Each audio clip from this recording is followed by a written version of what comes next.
What's up, everybody? Welcome back to another episode of the Banner Report podcast. I am your host, Cody Adams, and I'm joined here, as always, by my two co-hosts, Steve Crowley and Jacob Pierce. We are coming to you live on May 31st, 2026, off of the eve of the Game 7 of the Western Conference Finals. It was a banger of a game, and Ethical Hoops wins. The good guys won on this one, if there are any good or bad guys in this series, but obviously we're anti-flopping, and there's tons of talk about Shea's performance and the refs, and we're talking about anti-tanking stuff now, and the Spurs won.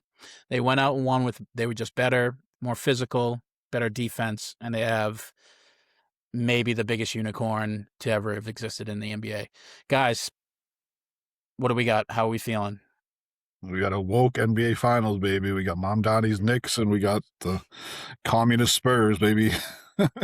From the woke area, San Antonio, Texas. They do not match their area, that's for sure. But they have Wemby, so yeah. Wemby's an alien inside of fucking Texas, like we all know it. Like Nike had the easiest fucking ad put out after that finals winner by them. Yeah, I mean, it's as a fan, I feel happy about it. Very excited to see this finals coming up, but we have to handle some business here. Let's discuss the series. What went wrong for the Thunder? What went right for the Spurs? And how's that going to play out when the Knicks and the Spurs go off and clash in a week? He was going to raise Larry O'Brien. I mean, obviously the series starts and ends with Wemby, right? But let's get a little bit more in depth than that. You had some outstanding performances by guys who are like legitimately just able to vote. The Thunder absolutely ravaged by injuries in the end, and it did them in. And Chet basically no-showed in Game 7, which is just brutal, especially when you don't have a J-dub out there. The Thunder, obviously very disappointing outcome for them. They were penciled in as favorites by me and most NBA pundits as repeat. This loss definitely comes off as a disappointing finish. Even though they finished number one with a bullet in terms of record in the league, went to the Western Conference Finals and lost to the second seed in the West, not a nobody. And Shea won his second MVP. Still kind of a rough end of the year. So rough to the point where now we're discussing about the future of that team and their top three guys. What do we do here? Do we just, retool and jump back in? I mean, the tax bill is going to come due. They can't afford everybody on their roster that was on there last night going into next season. Shea obviously is as good as ever, winning his second MVP, so he's going to stay, I imagine. But real questions about Holmgren and J-dub pop up here. Yeah, so, J-dub is injury prone, and Chet is mentally injury prone. As it seems, he wasn't injured last night, but he played like he was playing through an injury. But seemed all mental. It was very interesting to watch. He just could hardly tell he was on the court at times, which is insane for an all third team player. And he is tasked with an impossible job, which we were talking about earlier. Stopping Wemby. There's no stop. Maybe there just is no stopping that guy. And Chet is certainly the guy who's poised to do it. Coming in second defensive player of the year votes to Wemby this year. One of the better elite rim protectors in this league still. And, Steve, Hartenstein took a lot of that load off of him, but, he still has to show up offensively, and he didn't do that. You could chalk that also up to the Wemby effect, but also, the Harper, Fox, Castle, good luck trying to get your shot off as a 7'4" guy on those fucking pit bulls.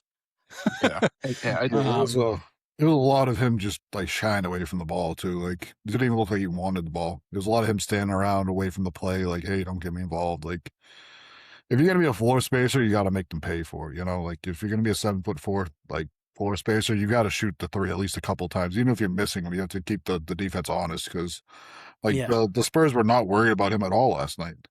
Real questions were like popping up, like, why didn't you have more action for him to shoot from distance? Like that's how you're gonna beat Wemby. Yeah, you got to keep Wemby out of the paint because he's fucking up everything for Shea trying to get to the paint. And Shea so hooped. Shea last night, he really made up for that game 6 because that game 6 was a stinker, but he came out in game 7 and there wasn't a lot of flopping, which I really enjoyed watching. Because, there One was pretty that egregious one, right? there was that 1-3 where he jumped sideways into a guy after he pump faked him, which was like just giving him that foul is wild. I don't. But Yeah. He was doing so well up until then. I was like, oh my God, Shea, ethical game. And then I was like, holy crap, dude. That was like maybe the worst one in the series. Like right there.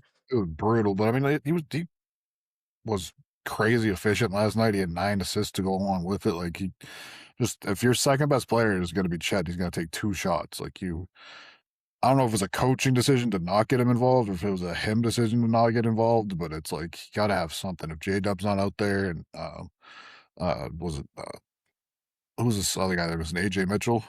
Like, if he's not out there, he wasn't able to play. He wasn't able They didn't have 2 of their other ball handlers. They didn't have J-Dub or AJ Mitchell out there. Also, who the hell is clearing J-Dub to play? Like, he had a hamstring injury 3 separate times in this series. Like, who was saying, yeah, you can play? And then, like, I think it's probably a mix of like, hey, buddy, we need you no matter what. Like, so you let us know. And he, you got to give him credit. Game 1, he did show up and played actually well. And then, like, what was it, game 4 or 5? He came out, played 10 minutes, and then it was just like he obviously he's not. Like, I hate to see a guy injured, especially in the finals. Like, I want to see these teams play at full strength, and like, obviously he gave it all he could, but it's becoming a recurring theme with him. It's like this whole season's a wash for him. Yeah, it's like this is the same conversations that we have for like Porzingis back in the day, and like Anthony Davis. Like, hey, they're great when they're on the floor, but like, are they going to stay on the floor? And this is like a whole season of recurring injuries that he just couldn't stay on the floor. It's a little bit more existential than that to me. I mean, Porzingis, when he was on the Celtics, was not the 3rd best guy on the team. No, I should Porzingis for his career, not for the Celtics. Well, yeah. For the Celtics, he was the cherry on top, like, of that team. Yeah. Like, without Porzingis, we still would have won that title. I think it might have been a little bit more difficult, but even in the playoffs, he only played 3 or 4 games. So yeah, it's funny. His moments, like the game 1 was just so loud that it feels like he was more involved in the playoffs, but we didn't even see him really up until then, like from the first round. No, but no, I agree. It's funny. It's always framed obviously as the MVP versus like the MVP 3, like as in like Shea versus Wemby, but both these teams are just so damn deep, and the deepness, like the role players really buoyed the whole Shea like lackluster shooting up until game 7, and then they just disappeared. But they maybe they got the nerves got the best of them, but that did not happen to the Spurs somehow, who were even younger. And Wemby had guys like Wemby had a fine line, like 22 and 7, wasn't anything crazy, but I mean, like Champagne and Castle and Fox a little bit, not that Vassell. crazy. Yeah, Vassell and Cass. Yeah, Harper. They all went crazy, and Shea just didn't have that support. And I mean, but it's also on Shea that he couldn't be this level at any other game really in the series, because it might not even gone to 7 if Shea played like this in any of the other games. Honestly, they didn't have the Caruso magnet ball. I can't help but think that this series, it might have gone differently, but like the calculus would have been changed a lot if he just had somebody who was a second consistent scorer. Like if he had J-Dub at full health, if Chet, wasn't a zilch basically the entire series on offense, if he just has somebody out there who could help buoy him. It's crazy that we're talking this way, because that team we thought they were going to win 73 games this year. I mean, and they came pretty fucking close. It's just that, like... And now we're talking about, does Shea need more help? And it's like... Well, I mean, let's be honest. J-Dub not being there, you don't have a guy who can get it. Like, Chet, for as good on offense as he is, he still struggles to get his own shot. Like, anybody being that big, you're not going to really be able to... You even see it with Wemby sometimes. He has a hard time, breaking down in isolation, and at least from the three-point line. With J-Dub, he can get to the rim, and he could bully people anytime he wants. He's that good of a player. And I think missing him, having AJ Mitchell, who sneaky has been like their 3rd best player all year, pretty much. Yeah, with J-Dub out, yeah. That killed him. That just killed him. Like AJ Mitchell not being there alone killed him, because you didn't have anybody to take the ball out of Shea's hand and reliably score or set up the scoring. Yeah. And I just can't help but think the series might be different if they did, but we'll never know. And that's why I don't hope well, listen, as a Celtics fan, I kind of do hope they make a rash decision here, right? That decision would be so much fun for just an NBA fan in general. Just like, hey, let's get fucking weird. Yeah, but like the smart NBA brain is like, relax. Like, listen, we went to Game 7 with this guy that just emerged. His team just emerged as the next best, as the team that you're going to be going head to head with for the next decade. They beat you. They got you in Game 7. You didn't have two of your guys. Basically, didn't have the other guy either. Even though he was out there. Relax, retool, move some money around. Don't go and sell the treasure chest for Giannis. But even let's just retool and come back. They'll win the most games in the NBA next year too. It's just they have so many other players too that they can, even if some of these guys leave, that they have that, like Topic. Like, you still haven't seen him play. He could be something really good. You got Brandon Carlson, I think they drafted in the middle of the first round this year. Like, they got guys sitting on the bench that don't play. So I think that they could get elevated up and play like well for that team. Yeah. But also, like, you're looking at the Spurs too. It's like, hey, they're not going anywhere. Like, they're not going to change anything on their team, and their team is younger than yours, and they're just going to get better and better. Like, shit, starting point guard is Dylan Harper at 20 years old, and like, he just something's going to have to shake though. Like, he's like, they might lose Keldon Johnson, but he was pretty much gone the entire series, anyways. Yeah, but he won 6th Man of the Year, so they're gonna have to pay him. So if they keep him, then it gets a little bit more difficult. But if they don't, then like, can they? They don't pay anybody right now except for Harrison Barnes and De'Aaron Fox. I don't think. Like, Wemby's gonna be coming up for an extension soon, right? He's coming up, but like, you got bird rights on him. So if you sign these guys first, yeah, it doesn't matter about the bird rights. He's gonna have. They don't have bird rights on Keldon Johnson. Oh no, maybe they do. Yeah, I think he's been there for 7 years too. Yeah, I think he's been there his entire career. But even then, you got like Vassell too, and you got like, look at all these young guys. He's already making $25 million a year though. Stephon Castle, like, you got all these young guys that are like, they're gonna be there for a while. Yeah, but you can't. There's gonna come a time where they can't keep everybody. I mean, they're gonna, but because De'Aaron Fox makes so much money, it's gonna come to a head a lot quicker than it would have. That's the thing though. Is like, when De'Aaron Fox is up for his money, they probably just won't pay him. Well, they kind of didn't need him. That's like what they saw. And Vassell's going to get better, and Castle's going to get better, and like, all your young guards, Dylan Harper's going to get better, and you're not going to need Fox. So like, all the money that you're paying him is just going to go get spread out across those guys. Like, Harrison Barnes off your books too. I don't think they're going to re-sign him. I think we like kind of noted that with Fox when this deal happened. We like knew obviously they had all this treasure trove of young guys, and we kind of said like, this is perfect because like they will just decide then like when his deal's up if what's up with the future. Like, it does work out, and like it's like Carter Bryant too. Like, he could be more of a guy next year. He was kind of not even really unleashed until the second half of the year, I felt like. So like, he could be. Yeah, he played. Like, he played his best minutes in the second half. Yeah, if they use Calvin, they got him off the bench at least. But obviously, they want to keep Calvin. That's for sure. Yeah, and they are paying like Luke. There is money coming out, but not enough to the point where it's like they're gonna make any. It's just really how long can will we need De'Aaron Fox in 2 years? And the answer is probably no. Although well, I will say there did feel like a time in this series, like around game 2 or 3, where it's like, I don't know if the Spurs can win without De'Aaron Fox the way Castle was just turning the ball over. Yeah. It's just like, I don't know if they can do that because that's... I saw a stat, he had 20 turnovers in the first 2 games, and then he averaged like 1.5 a game for the next 4 or 5. They needed a reliable ball handler. Luckily, they did get Fox back, but he was not... He was like kind of a shade of himself out there. But it's his impact if he was part of Castle getting down to 1.5. That's worth it in its own, honestly, because that really is that mark. We all said that, like, who knows what Fox is going to do, but at least he wouldn't be a 20-year-old whipping the ball into the stands.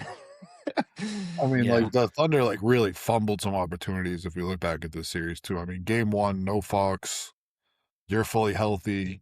That was, but that was the game of the series, right? That was just Wemby being on another level. Yeah, it was Alex Caruso fucking magnet ball too. Like, Alex Caruso had 30-something points that game. Like, he was awesome. Like you got to win that game. You got to win. As good as Wemby was, you got to find a way to win that game. I think Caruso was averaging like 22 going into the last game, something like that. Yeah, I mean, he was sneaky. Their Second best or player. third best player. I Like, think he was easily their second best player. J-Dub didn't play well in a couple of games, and Chet was a no-show all series. So Tim or Hardenstein Wallace. Hardenstein was pretty good. And Wallace too. Well, Yeah, Wallace that's one thing I saw money wise going forward that I saw Thunder fans pretty nervous about because they can lose Wallace after next year. Like he's a free agent. Next year's his last year on the contract, and I don't with the money they got going unless they make some moves to, like we're saying, like to free up some cap if they don't want Dub or Chet. I don't know, but Kayson's probably going to get too much of a bag in 2027 to stay on that team. That was like Simmons was talking about it earlier with Lowe. He's just like, if I'm Kayson Wallace's agent, I'm just showing up with Christian Braun's contract, being like, hey, you see this? Yeah. I'm better than that, like by a lot. So, yeah, that's where we're starting. Kayson has some like Kawhi like steals sometimes. Like some of the times he'll just watch someone dribbling and just snatch it with his long ass arms out of their hands while they're dribbling. I'm like, what the hell? Like he'll just be pressing and do that. Like he's somewhat has Kawhi potential. That game last night was on the verge of getting blown open a few times, but he buoyed them. He kept them afloat with his three. Like he come back down the floor and just hit the threes. Good threes. Like he's breaking up a lot of plays. Like that's one thing that the Spurs are also going to get better at as time goes on. Is like they're a lot of bad passes by their guards, and I think that they're just going to get better. And I don't think they're going to have that problem next series either, because I don't think that the Knicks are as active as the Thunder are defensively. They're the best perimeter ranked defense in the NBA. Yeah, it is tough. It is tough that I don't want to discredit that too much, but they did face far less comp. But yeah, because that's more of a playoff stat, right? Is that in the NBA regular season? I know they're over the course of the regular season. I think it was more playoffs. It's the playoffs. Yeah, that's right. We'll see how it goes because they haven't they faced pretty inexperienced front courts, but it could definitely still carry on. We'll just have to see. It's definitely a good matchup. The Knicks gave us problems last year. They're like on a different level this year on the perimeter. Like they're no slouches. They're not Oklahoma City, I guess, but they're no. No, they're still really still really good. The other issue is that they're bigger. The Knicks, besides Jalen Brunson, some spots. You also got Josh Hart out there. Sometimes plays your three. I mean, their shooting guards 6'5", Josh Hart, and then everybody else is 6'7" and above. Josh Hart's that big? I thought Josh Hart was only about 6'2". He's like he's a tweener. He's a tweener guard forward. Hmm. I think he's even listed as a small forward. I still think it's another guy that I don't think that the Spurs guards are also all giant too. Like Stephon Castle's playing guard for you at like 6'5", and he's like a fucking buff 6'5" too. Like he should not be that strong that young. No, he's a beast. He's just like, I don't know if he can run an offense efficiently yet. No, but I mean, it's also like it's not supposed to really be his job. He's more of a wing than a point guard. Right. That's right. That's why I was thinking like there's a point where it was De'Aaron Fox going to come back, an actual point guard going to come back and buoy him, and he did.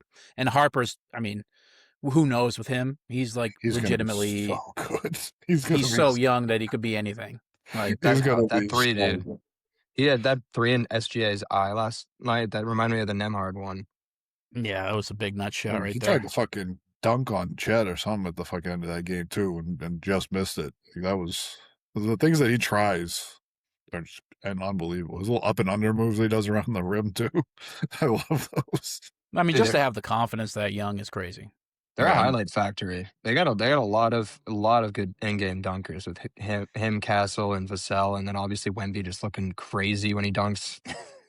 That's funny. We didn't even mention the biggest highlight of the night. Our guy, the murder cornet, dude, absolutely stuffing. Who was it? It was Hardenstein. Yeah, it was Hardenstein at the rim. Chase down block, a la 2016 LeBron James. His shit, absolutely fucking punched his shit. And you see Wemby going like, "Oh, that was fucking filthy" in the bench. Like that got the whole stadium rocking. That was basically the death knell. Don't shut up. The whole fucking stadium is what it did. Yeah. Well, we got the internet, the Twitter on the internet. Wemby was loved too, because that was when Wemby was in foul trouble too. They pulled Wemby for that 1 minute, and he had 5 at the time. He had 5 at the time, and they pulled him for like a minute, like the 8-minute mark, and then you see Hardenstein get the steal, and he's going down, and they're going, "Oh fuck! All right, well, they're going to be within 3 or whatever it was." And it's a real moment there. Like, can we survive this stretch? And Cornette fucking punched his shit. I think they went down and scored afterwards too, which like really helped them to let Wemby sit for another like 30 seconds or whatever. Like it was a really short time they sat him for. I thought they might have sat him for a little bit longer, but that was also another thing that like Chet got the ball against him with like 4 minutes left in the game. And it's like he's got 5 fouls. Like go at him, like make him defend, and like Chet just like dribbled to the baseline and fell down. And it's like, what are we doing? I don't know. It's just Dagenhall. I think he tried his best, but the scoring wasn't coming. He was just scrambling to kind of throw shit together.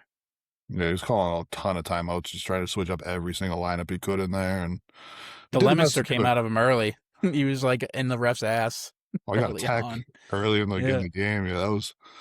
I hate when a ref that's not involved in the argument calls a tech. Like that drives me crazy. Like if I'm yelling at one ref and another ref comes over and calls a tech, like that's not your place to call that tech. Like let the guy who I'm yelling at decide whether what I'm yelling at him about is worth a tech. You know what I mean? I mean, yeah, I get it, but that's like whenever there's the female ref, like the fucking other ref's always white knight and fucking call techs every time somebody yells at her, and it's like let her call a fucking tech once in a while. Here, come on. Yeah, I mean, I don't know. I don't really have an opinion on either. I think it's just let them play. I mean, if you're getting some of the times the refs deserve a fucking lashing. Yeah, that's another thing too. It's Game 7 of the NBA Finals. Let's not call a fucking tech on a coach who has to yell at you to get a fucking review that he's correct about. On top of that, like yeah, that's what the review. He was right about the call. So it's like you just doubled down on being wrong. You caused them a timeout, and then you gave him a tech, so you gave him a point too. So it's like I hate refs coming under a lot of scrutiny from the series for sure. I actually didn't like that. Tony Brothers looking at you. That crew last night, I like that crew with Mark Davis and the white guy over there. I can never remember his name. Like actually, but he's like crew. They let them he's play. Sneaky like the worst one. No, he lets them play, which I like. No, wasn't he the guy who threw Jalen out when we were playing against the Spurs in San Antonio? What's his name? Fuck, the white guy, Tyler Ford. No, different white guy. Tyler Ford. Okay. He's the one that threw Jalen out. Yeah, I don't like that fucking guy. The guy on them last night. They let them play last night. I like that. Like there weren't a ton of calls. They weren't going for the flopping, falling down and shit. Like who's the Gucci main ref? I forget his name. Oh man. Something Williams. Big goo up, dude. Yeah, that's wild. Yeah, listen, I mean the we were discussing via text about the flopping, and that's become a null point because the anti-floppers won. But it's going to be a problem next year, I'm sure. We talked about it. Thunder fans should just own it and be like, "Fuck you, I'm the villain. We do it better than you." But they can't say that this year. They didn't do it better or good enough to win. Anyways, who was your standouts? But obviously, besides Wemby, and who was your in SGA? Who were your standouts in the series? Who were you most impressed by? Who did you walk away leaving most impressed by? For the entirety of the series, I'd have to say Stephon Castle.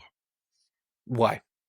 Defensively, I thought he was unbelievable. I thought that like he really made SGA's life hell, and like whoever he was on, like he was all over the place. And if we're going for the entirety of the series, and then I can get over the fact that he had 20 fucking turnovers in 2 games and just really got himself right for the rest of it. And like a lot of times guys can't turn around in the middle of a series like that, but he did. He was the most important non-Wemby defender out there.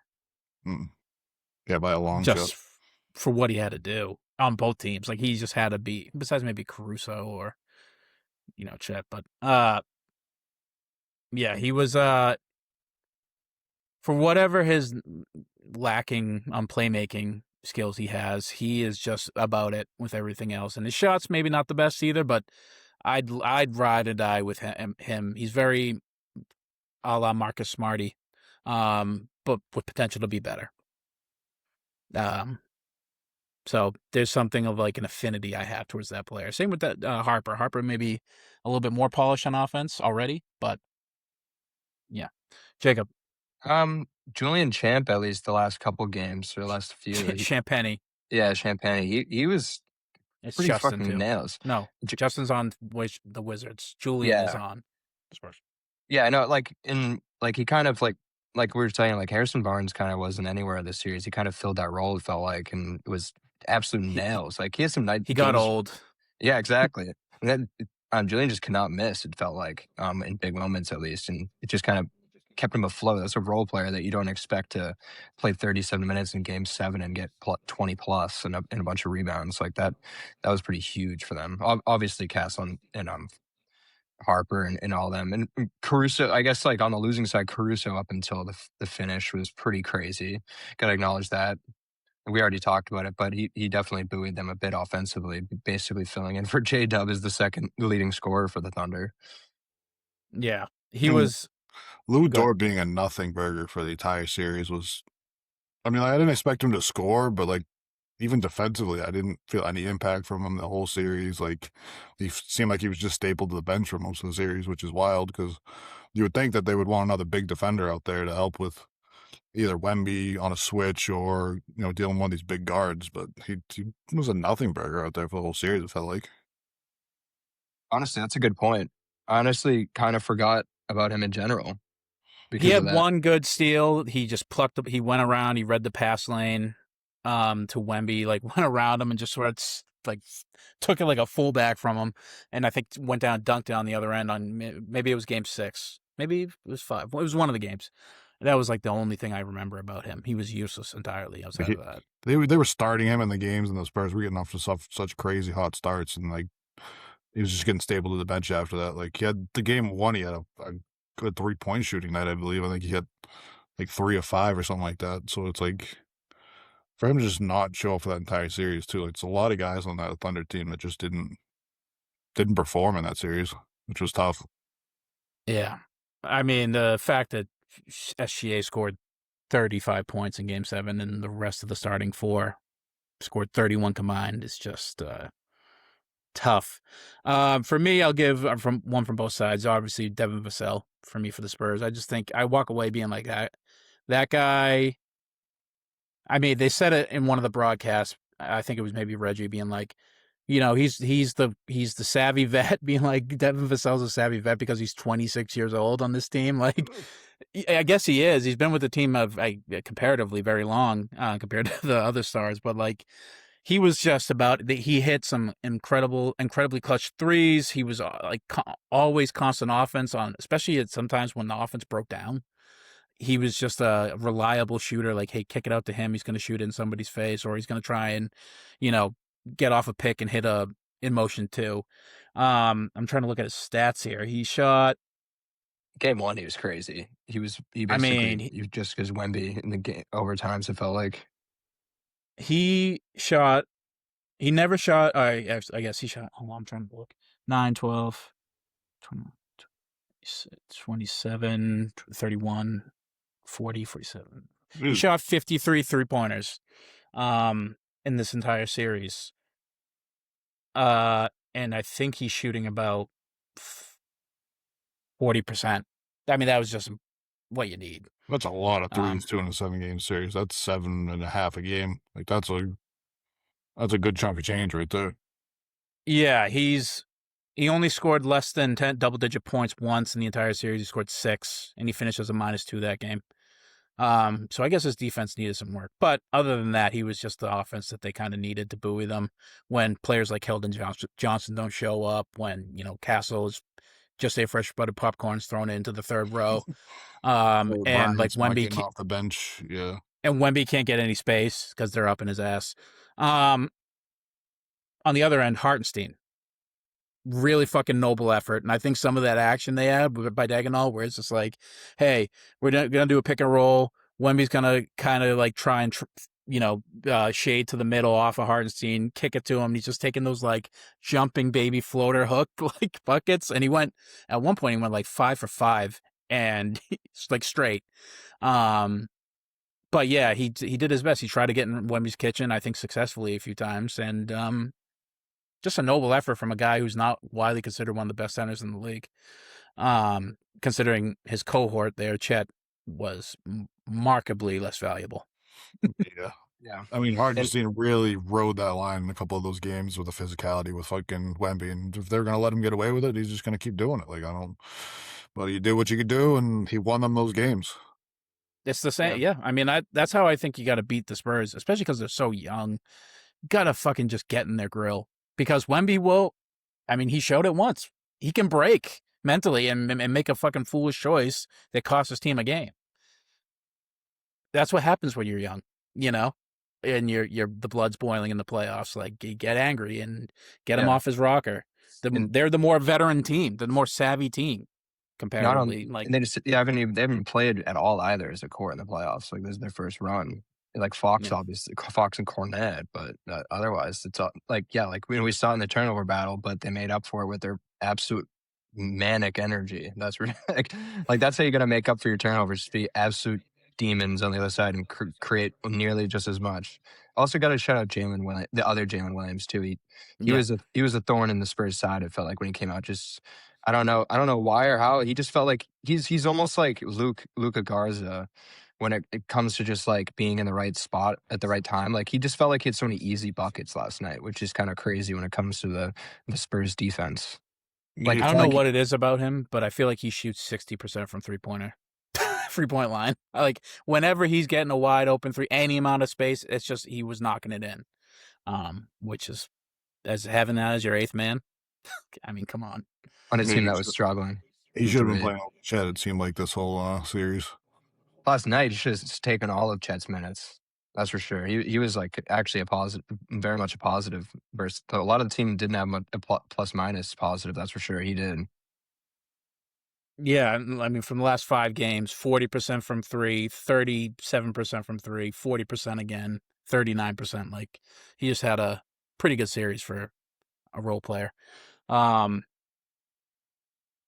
I guess that's it. I mean, the good guys win, the ethical hoops win, and I feel happy about it. I was rooting for the Spurs the whole time, even though I was the only one that picked Oklahoma City. And honestly, if a few things break the other way, maybe I was right. But you know, that's why I'm all about don't blow it up, don't be rash. Obviously, some bills are going to come due here in this offseason. You got to maybe make some other moves, but keep the core together. I know Chet had a real tough series. Don't give up on the guy, maybe. I mean, you owe him $40-something million, so I don't think they're going to give up on him. Well, yeah, but give up on him by meaning like trade him for somebody else. So at this point, what are you going to get for him? Oh, you get a lot for Chet. You hate him. Go ahead. Go ahead. Let's clear out. Why do you fucking hate him? How much he's worth on the market for trade right now could not be any lower than it is now after a 2-shot, 4-point performance in a game 7. Like it just couldn't be any lower.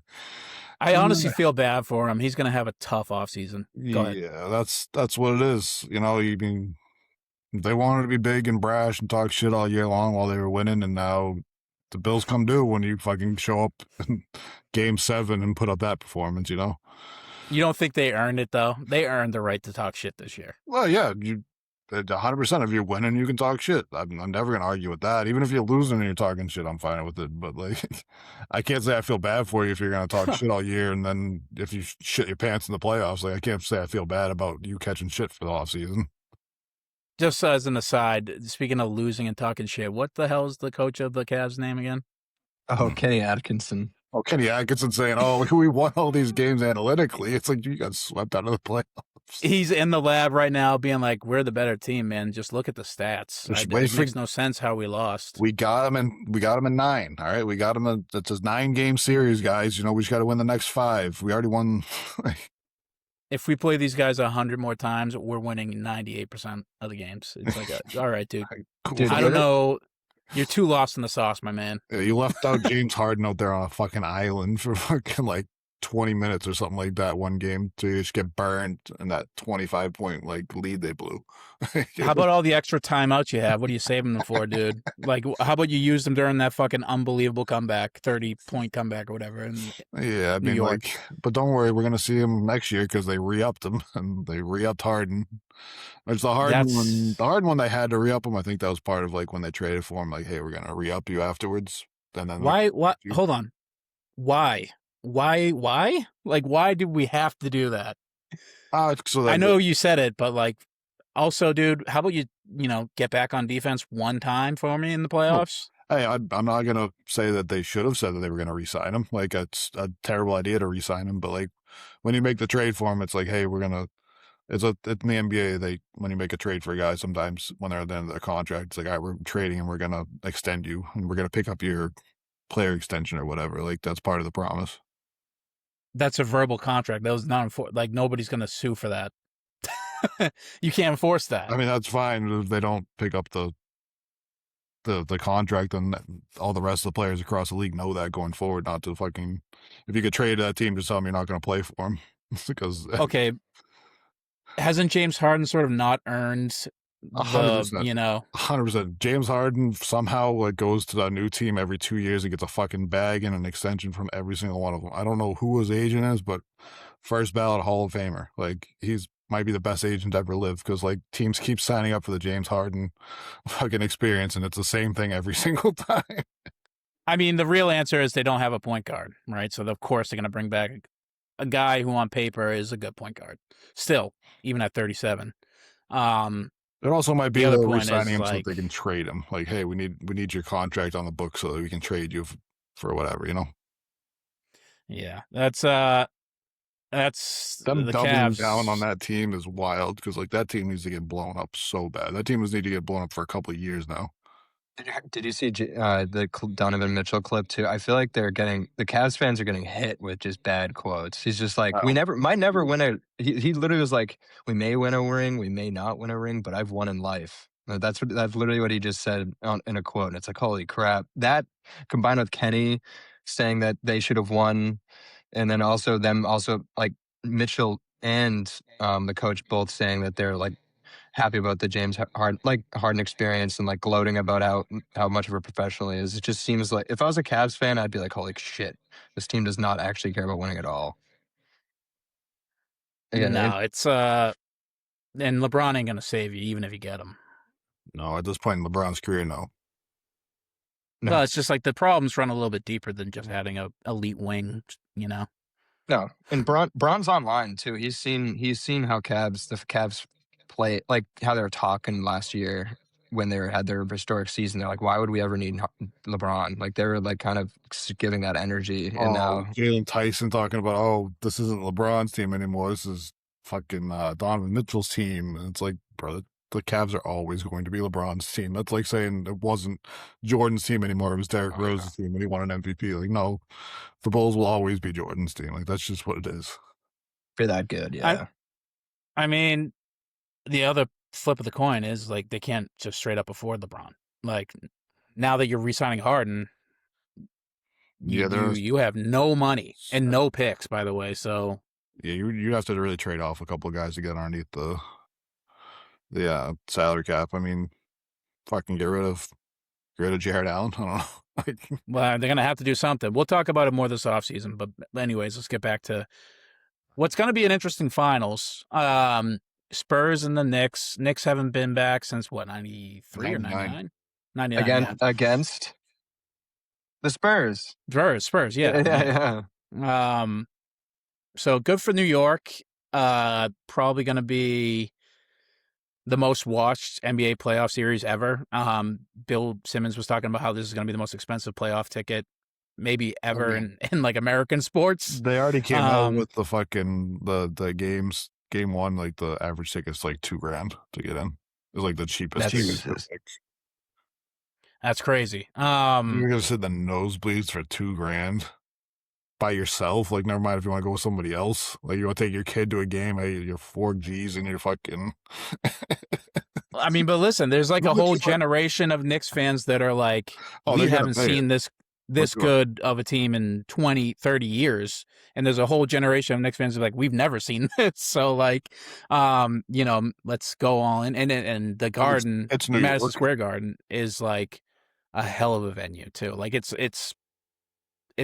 worth it if you can. It's New York that too. diehard. Like, you can put the numbers up that high if you want, because it's New York and there's enough people around with money that'll go to the game. Yeah, nobody in New York's a Nets fan. If Mom Donnie hasn't forced him out yet. If the Knicks win, I mean, the city might it might be ruins. They might have to shut the city down. Like, anyway, anything happens. What was that movie? 27 Bridges with fucking.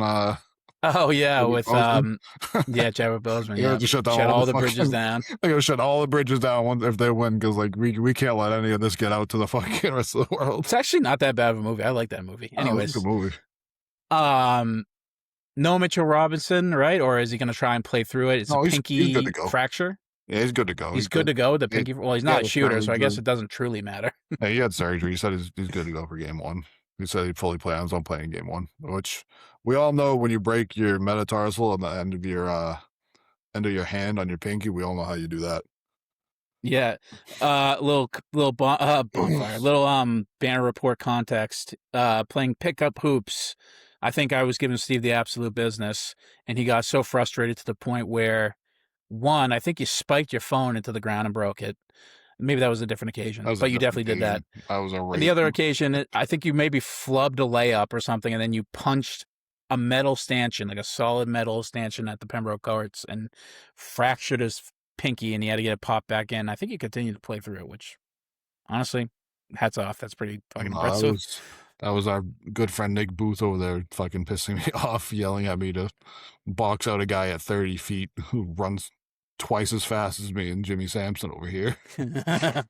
Like, yeah, great idea. Like, so I'd say, hey, it's either Nick's head or it's that fucking pole. So, and you chose the wrong one. That's when Steve would get most frustrated, when me and Jimmy would just run in and poke rebounds away because me and him love to run from the 3-point line and do that. Oh my god, you would just chuck a three from 35 fucking feet away, hit the rim, and just run to wherever it was. And he runs after it. And it's like, what am I supposed to do? Box him out at 35 feet? Like, it doesn't work. My only hope is when I would play Jimmy one-on-one when we lived together was that he'd shoot it and run after it, and he'd overshoot the board. Or hit the rim just the right way where he got out of bounds before he could get to it. Yeah, because he does come in there like a heat-seeking missile. Anyways. So we all know that fucking Mitchell decided to punch something in his fucking... I don't know why. They're cruising through the playoffs, having a great year. Did something stupid at home. This is the same as like Rondo falling in the fucking... I mean, no, it had to happen. Had to happen during practice, right? Like he might have just got somebody swiped down on the ball. They're not practicing at this point in the year. They're resting. They're getting healthy. They already know what their game plan is. Like, they're doing walkthroughs. They're not doing full practice. Okay. I don't believe you, but okay. There's definitely no way they're doing that. What's more plausible, that he broke his pinky practicing for the NBA Finals, or that he punched something after they just swept, the Eastern Conference Finals? That he punched something. He is a weird dude.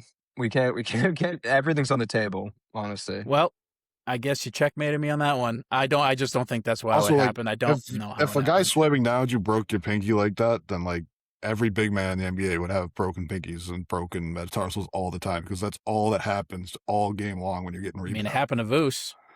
No, he jammed his finger on a pass. Like, he tried to catch a pass, it came directly into his finger and broke his finger. Okay, maybe that's how it happened. I don't know. I just don't think he did something fool. Maybe. I don't know. But this is all speculation. Either way, the point is that he, no matter if he's going or not, he's going to have a tall task, literally, and trying to stop Wemby, and having a broken pinky, or a fixed broken pinky doesn't make that any easier. No. So.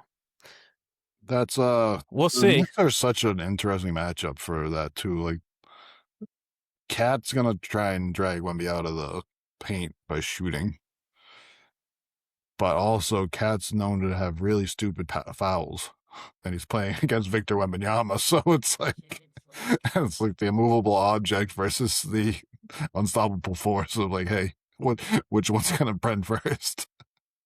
It honestly, if you ask the Knicks, and Simmons talked about this, it was basically just a Simmons Parrot podcast at this point, but he said, like, who do you want to face more in the finals? Would you rather face the Oklahoma City Thunder, or would you rather face the Spurs? And I think he correctly pointed out, he's like, I really hope it's the Thunder, which is weird to ask for, right? But I just think the Spurs are a bad matchup. Spurs are a bad matchup for everybody, though. Like, and the Thunder are injured, right? That's also the other. Yeah, they're injured. They've had a long season. Like, but the Knicks have also beat the Spurs twice this year, and they haven't beaten the Thunder. So True. I mean, either way, I think I'd probably pick the Spurs. Are you guys going to pick the Spurs? To win? Yeah. Yeah. The finals. Yeah. I think I got the Spurs and I think I got the Spurs in 6. Yeah, that's what I was thinking too. Are you gonna be the contrarian again and pick the Knicks? No, the thing is I mean, I could talk myself into the Knicks, right? Oh, 100%. At this point in the season, like you could talk yourself into either team winning the championship. I mean, look at fucking ESPN. Everybody talked themselves into the Mavericks beating the Celtics in that year. Like, what kind of drugs were you on that you thought that Mavericks? That's anti-Celtics bias. They also get enamored by Luka being like he's the best player in the series. You got to go with the team with the best player, right? Well, your best player doesn't play defense. So they also tried to say that fucking Kyrie was the second best player in the series too, which was that like, how dumb could you be? Jason Tatum coming off of 30, 10, and 6 in the Eastern Conference and didn't win a fucking third MVP finish. Yeah, and they're like, oh, Kyrie Irving is better than Jason Tatum. Anyways, it's just if you're Mike Brown, how do you beat the Spurs? Drag Wemby out of the paint. It was basically like the only thing you could do. Shoot, you got to shoot well from distance. So honestly, when they announced the Mitchell Robinson finger at first, I was like, obviously that kind of stinks. But like you're saying, to bring Wemby out of the paint, I was like, I don't know how useful. He's not had to face stretch centers like this yet in the playoffs so far. And he's been really effective. But I don't know if he'll be as effective against Wemby. Like that's more of a cat assignment, and maybe it'll be more when Wemby's, or like if they do a double big and just if there's a non-shooter on the court for the Spurs. But I wonder how effective Mitchell Robinson can even be.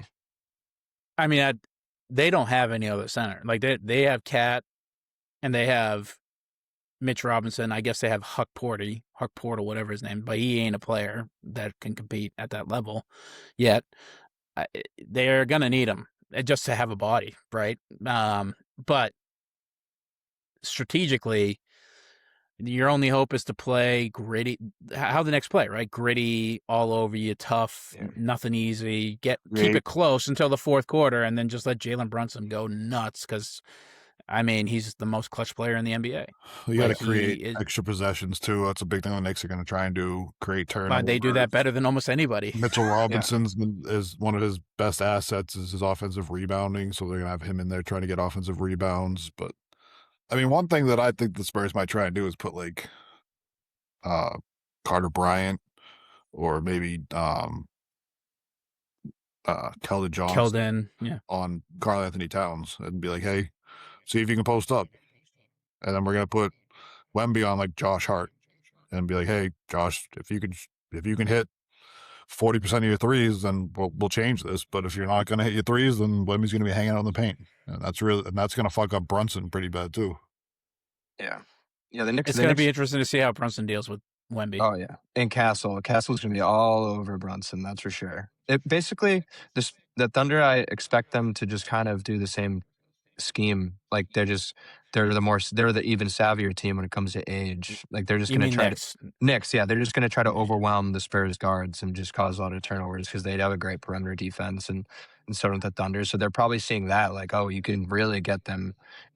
So you can get some crazy turnover numbers if you pressure them enough, but didn't work out for the Thunder, so it's kind of hard to lean on that. It worked for them until it didn't, basically. Also with Brunson out there, like who is he going to be pressuring and causing turnovers on that team? Like that's not his specialty, his defense. So you get him on Castle.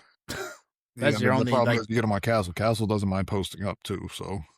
Yeah, but Brunson's not scared about the posting up. No, but I mean, you get a couple of quick fouls on him, or you can abuse that matchup, and they're gonna have to send a second at him, get him in a rotation. Then we could see some of those the Vassell threes falling, the Keldon Johnson threes falling.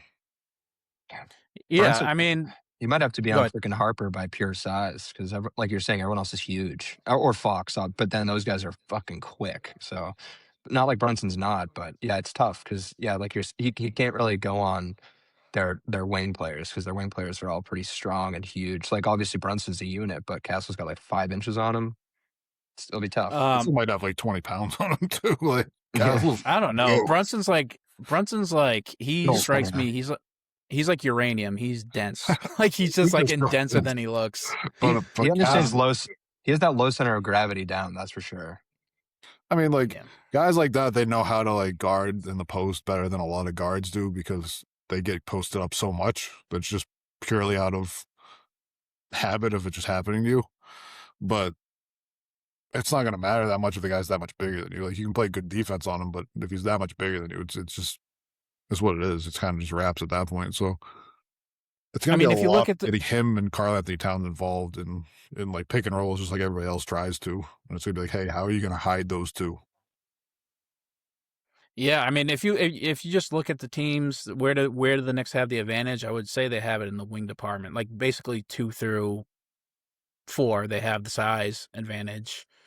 And that's where you can kind of hope, and they're all elite defenders, by the way.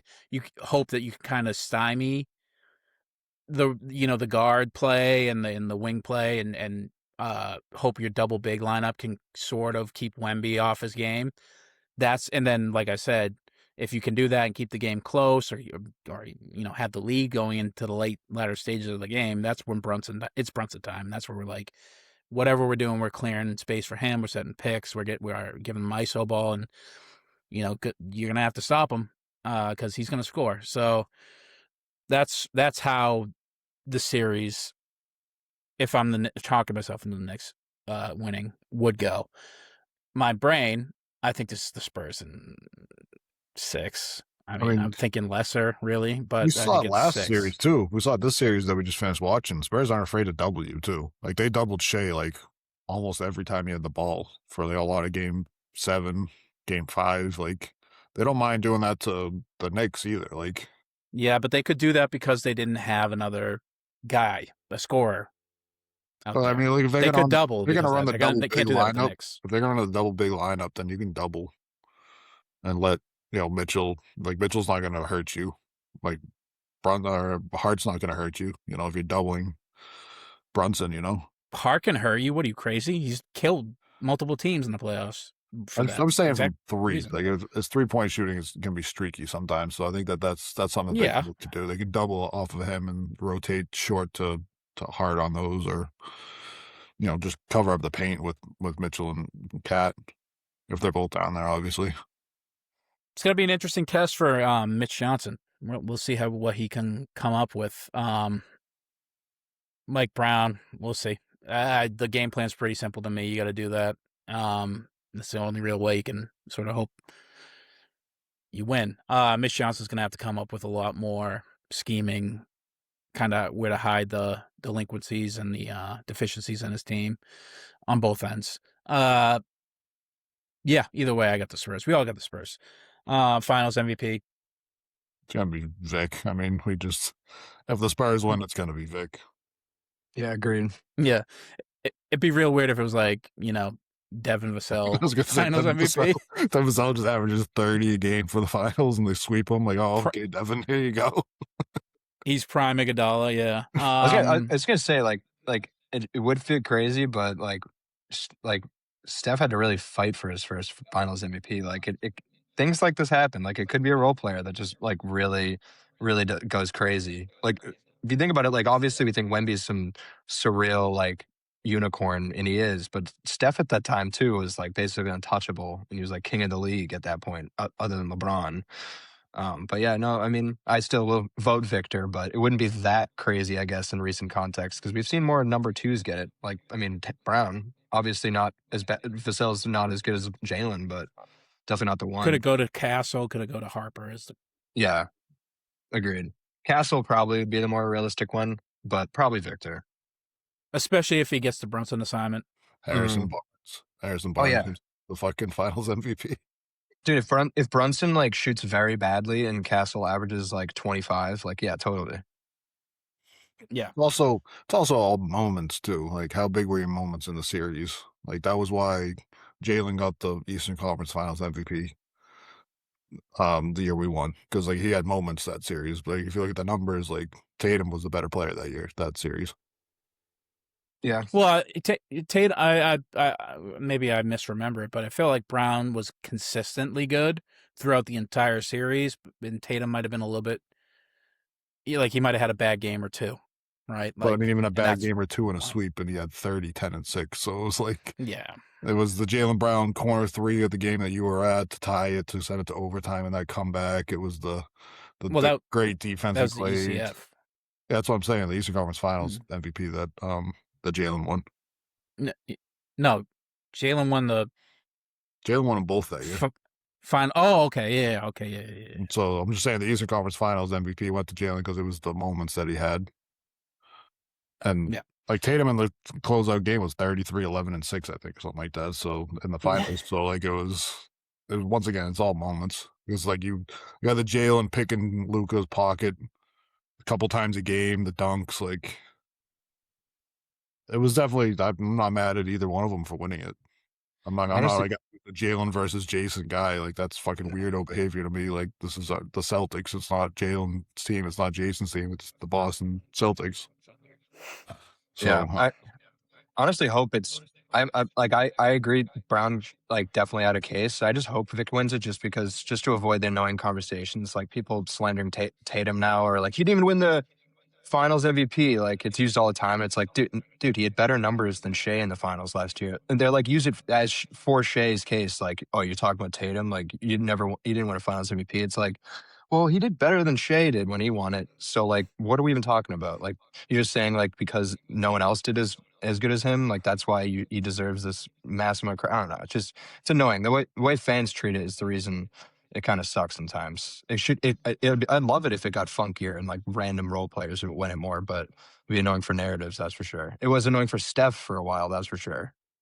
It'd be really weird for like basketball historians too to look back at, like, you know, like that finals that Iguodala won the MVP. It's like you're looking back at that at face value, going like Iguodala was the best player in the finals that year. It's like, no, he was like the 4th or 5th best player in the finals that year, but like he had the moments. So. Well, he was also tasked with covering LeBron, right? That's the narrative argument. It's such a stupid argument, too, because LeBron averaged almost a triple-double that fucking finals. I mean, that was the series that we were talking about. He probably should have won it, right? Like, even he was on the losing team, but he had the best case for winning Finals MVP out of anybody. That's just how good LeBron was. Just beating him in the finals. Even if he like literally is carrying like a team with no one, like I think that team was like a hospital team too, if I remember correctly. Yeah, that was the year Kelly Olynyk ripped out Kevin Love's shoulder, I believe. Yeah, and I think Kyrie wasn't even like healthy either. 2017, 2018? No, I think it was the year before 16. Yeah. So it was 15, 16, right? 15, 16 was the Cavs one. 16, 17, and 17, 18 were the back-to-back Golden State Warriors. Yeah, but didn't they win the year before the Cavs won? Calculating, thinking. No, that was the Steph Curry MVP. Oh, no, that was the actual MVP. Sorry, I'm trying to figure it out on Basketball Reference right now. I think me and Jacob have it right. It makes sense in my head timeline-wise. Because the next one was so the Cavs lose to Golden State. Iguodala wins in 15-16, and 14-15. In 15-16, LeBron comes back and wins. And 17-18, Steph Curry. And 18-19, Kevin Durant. And then 19-20 was Kawhi. 20 was LeBron. No, Steph never won a Finals MVP until we lost to him. He never won a Finals. It's Kevin Durant twice. Kevin Durant won twice. Yeah. Yeah. That's why it was almost like that. Like the Finals MVP, like kind of felt like just a stab at Steph Curry for a bit. Honestly, that whole award. It was just like the way you can knock him down a peg. Like, oh, he's fucking absolutely the head of a dynasty, but he didn't win the Finals MVP like that. People are gonna definitely hang on that for a while, and I did. As someone who was being annoying at the time. LeBron, that series, averaged 35.8 points, 13.3 rebounds, and 8.8 assists, 1.3 steals, and half a block. And he was not the Finals MVP. Well, right. That's when we decided as like a whole that we're never going to give it to the losing team. You lost it to a guy who averaged 16, 6, and 4. Yeah. Wasn't the only time they've done it was Jerry West way back? Yeah. Jerry West was the only one we lost to the He lost to the Celtics that year, and he averaged like 40-something points a game for a 7-game series. Like, him and Elgin tried their best, man. only so much. I tell you, Bill Russell and them. Like, what are you gonna do? I tell you what, we might see the case be brought up again if Jalen Brunson hoops out and they lose to the Spurs. If Wemby doesn't have like ecstatic numbers, which he didn't really, and nobody else does, it's just like kind of a team whooping. And Jalen Brunson's the only guy who shows up for the Knicks. We could see the argument be repurposed. I just think they'll never do it now because like all the. Well, they'll never do it now because of LeBron. Well, yeah. After you see that, if you see that guy not winning it, like obviously that's not gonna happen. But I mean, like in like this, like TV cameras everywhere, and like the whole broadcast after you win the title is like them celebrating up on the podium. Like they're never gonna give it to a guy on a losing team to walk up to the podium with like a bunch of guys wearing their championship T-shirts and hats and like. I wouldn't even accept it if I was MVP Brunson. while he's standing there in front of them. Like, I don't want to fucking be here. I just lost the finals. Like, I don't think it'll ever happen. I think that Jerry West getting it back in the day when it was like, they probably handed it to him in the fucking locker room when he was like pissed, and he probably threw it against the fucking wall. Like, if anything of that fucking TV show that matches up with his personality.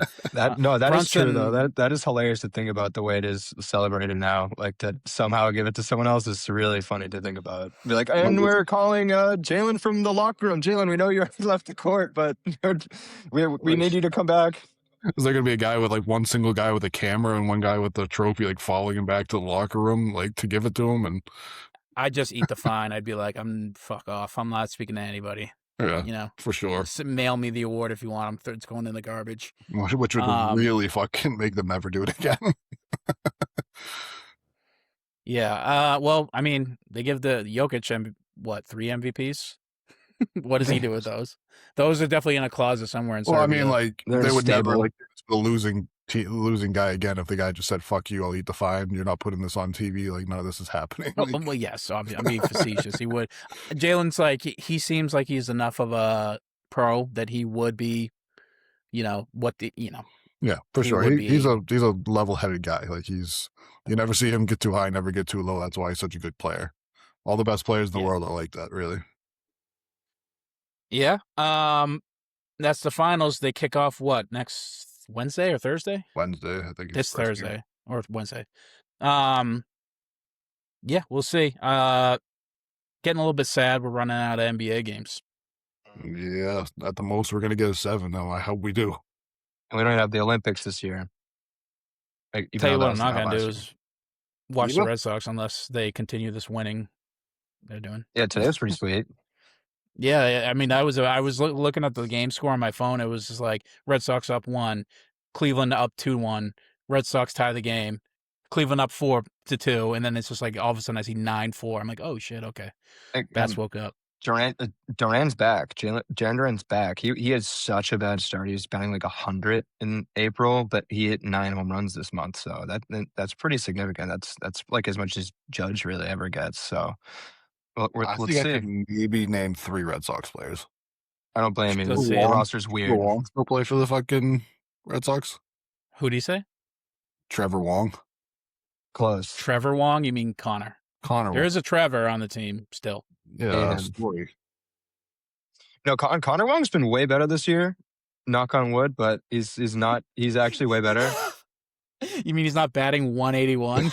Dude, like the worst bat in the league? He's probably like top 5 batting averages on the team somehow. He's like 260 or 270, which because our batting averages really suck that much. But I think he's still in his 20s too, right? Like he's not that old. No, but Jackie Bradley Jr. still in the league? No, he's on the banana. He's in the banana ball league. He's on the Savannah Bananas. I'm not even joking. Really? Yeah. Oh no, what did you ask? Jackie Bradley Jr. He's he's not. He's on the Clowns. He's on like the Bananas rival. Not even on the main team. What the fuck? Was he like old now? Am I out of it? Or now he's old. Not too old. He's in his 30s. No, dude, that court like Benintendi also is like hardly can even play. Like Like he hardly can. He's on the hold White Sox. Yeah, he can hardly hold a roster spot. It's like some of those players just like baseball's so weird. You can be like so effective and then just fall off a cliff in like 2 His years. defense was just so much fun to watch. Like that was always my favorite thing. I was hoping for them to like batters to hit the ball out into like center field to watch him do something crazy. And Jackie's always struggled with a bat. He was pretty trick or treat at the plate for much of his career. Other than that one except series. for that playoff run. Yeah. Oh, that playoff run, he was like Marcus Smart. Like fucking when the game comes down to it, like he's gonna get a hit. Like Marcus Smart's gonna hit that 3 that you think he can't hit. No, I think if Jackie were to sign with the team, he'd still be an elite glove. Like I don't doubt. But like it's the bat that's the problem. Yeah, that run in general is so funny. We had like talk about a different sport, like no one really cares, but we had him winning like ALCS MVP, and then we had Steve Pearce win World Series MVP. Like, but we had Mookie Betts.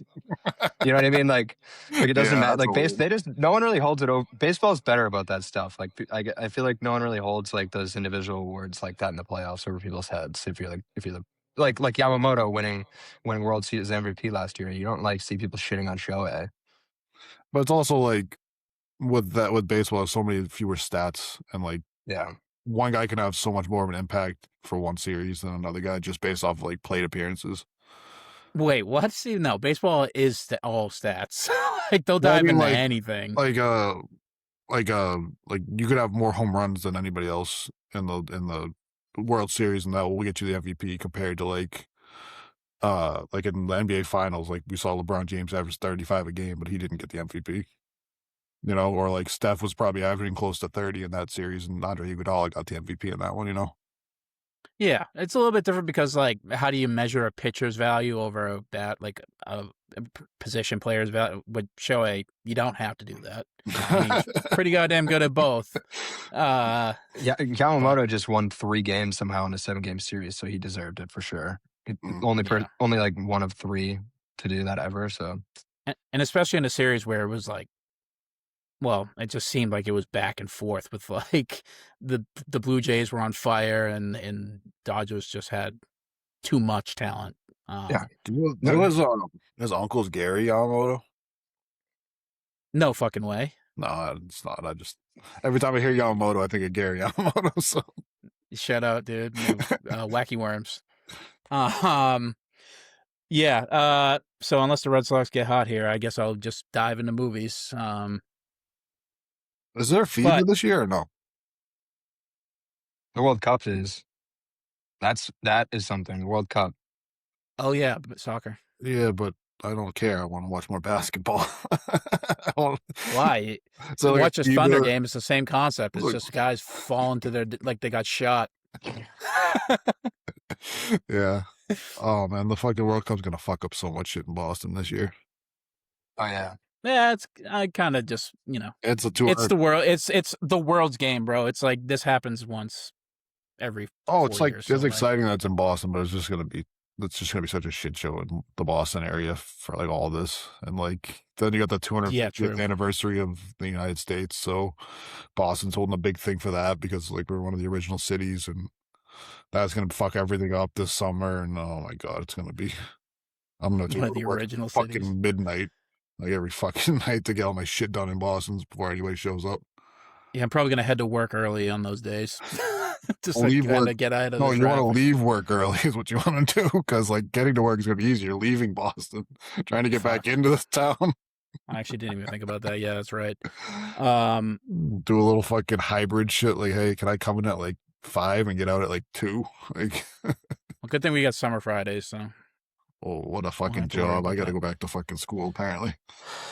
No, you don't, because the bill sucks. Yeah, the bill of my alarm going off at fucking 2 a.m. every morning sucks pretty bad too, but I don't get I don't get a summer Friday. I get hey, we have jobs that came in at the end of the day. Can you stay out till 6? Like, yeah, but the counterpoint is I get a summer Friday and I can't go and spend any money because I have no money. Health is wealth. Health is wealth. I don't even have that. Fucking. What was I gonna say? Movie time. No. We gotta talk about the draft just briefly. Then we'll get into the movie time. Retooling the draft. Basically, everybody who doesn't make the play-in or the playoffs gets 3 lottery balls except for the first 3 seeds. They get 2. It's kind of flattening the odds. The bottom 3 seeds. Yeah, it's a relegate. Yeah, right. So the team with the worst record, the next best worst record, and the next worst record, barring any tiebreakers. But it's for starters, it's not a permanent rule. They have the option to like change it by 2027. It's got a sunset date, which is a legal term, meaning that it's got a natural end, unless they like it, which they will continue to do. Punishes the really bad teams, which there's a lot of takes out there about how this is actually not that great of an idea, because they're just straight up inept teams. Not teams that are like, yeah. You spent all that fucking money and you still suck. Like, I don't think Ramaswamy cares. No, I'm sorry. He was talking about that's a fucking political shithead candidate. Vivek is the owner. Remember a couple of years ago he was talking about playing 4-on-1 or 4-on-5 and having one guy fucking cherry pick, and he made his G League team do it, and they lost by like 30 every time. Like, that's the ball. Was he just watching the Ball brothers on fucking play high school? Yeah, like Chino Hills. He's like, that worked for Giangelo. Yeah. Or Leandro. Fucking clip of Lonzo talking about fucking paying somebody 150 mils instead of a fucking max contract. That was elaborate. There was, I can't remember what player they were talking about, but they're like, he was gonna get a max coming up. He's coming up on like a max contract, and he's like, no, offer that guy like 150. He'll take that. Like, don't give him the max. And it's like, I don't like a current player talking about another player's contract. Like, that's some, like, if you want to do that behind closed doors, that's fine. Don't be putting out like that on like a podcast out for everybody to see. Like, that's just weird. Unless he has beef with that player I cannot remember, but I don't know.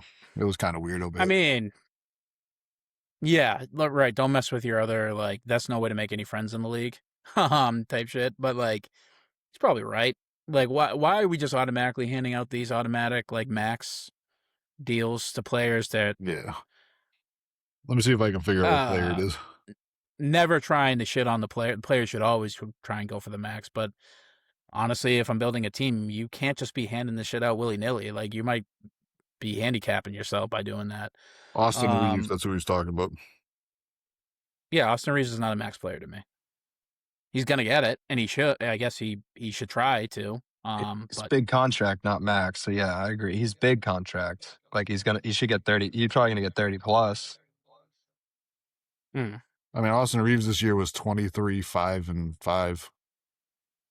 Like, that's a pretty good player. How many games did he play? He missed a decent. He was injured. Year. He played 51 games this year. More than I thought. Wasn't available for them in the playoffs either. Rarely.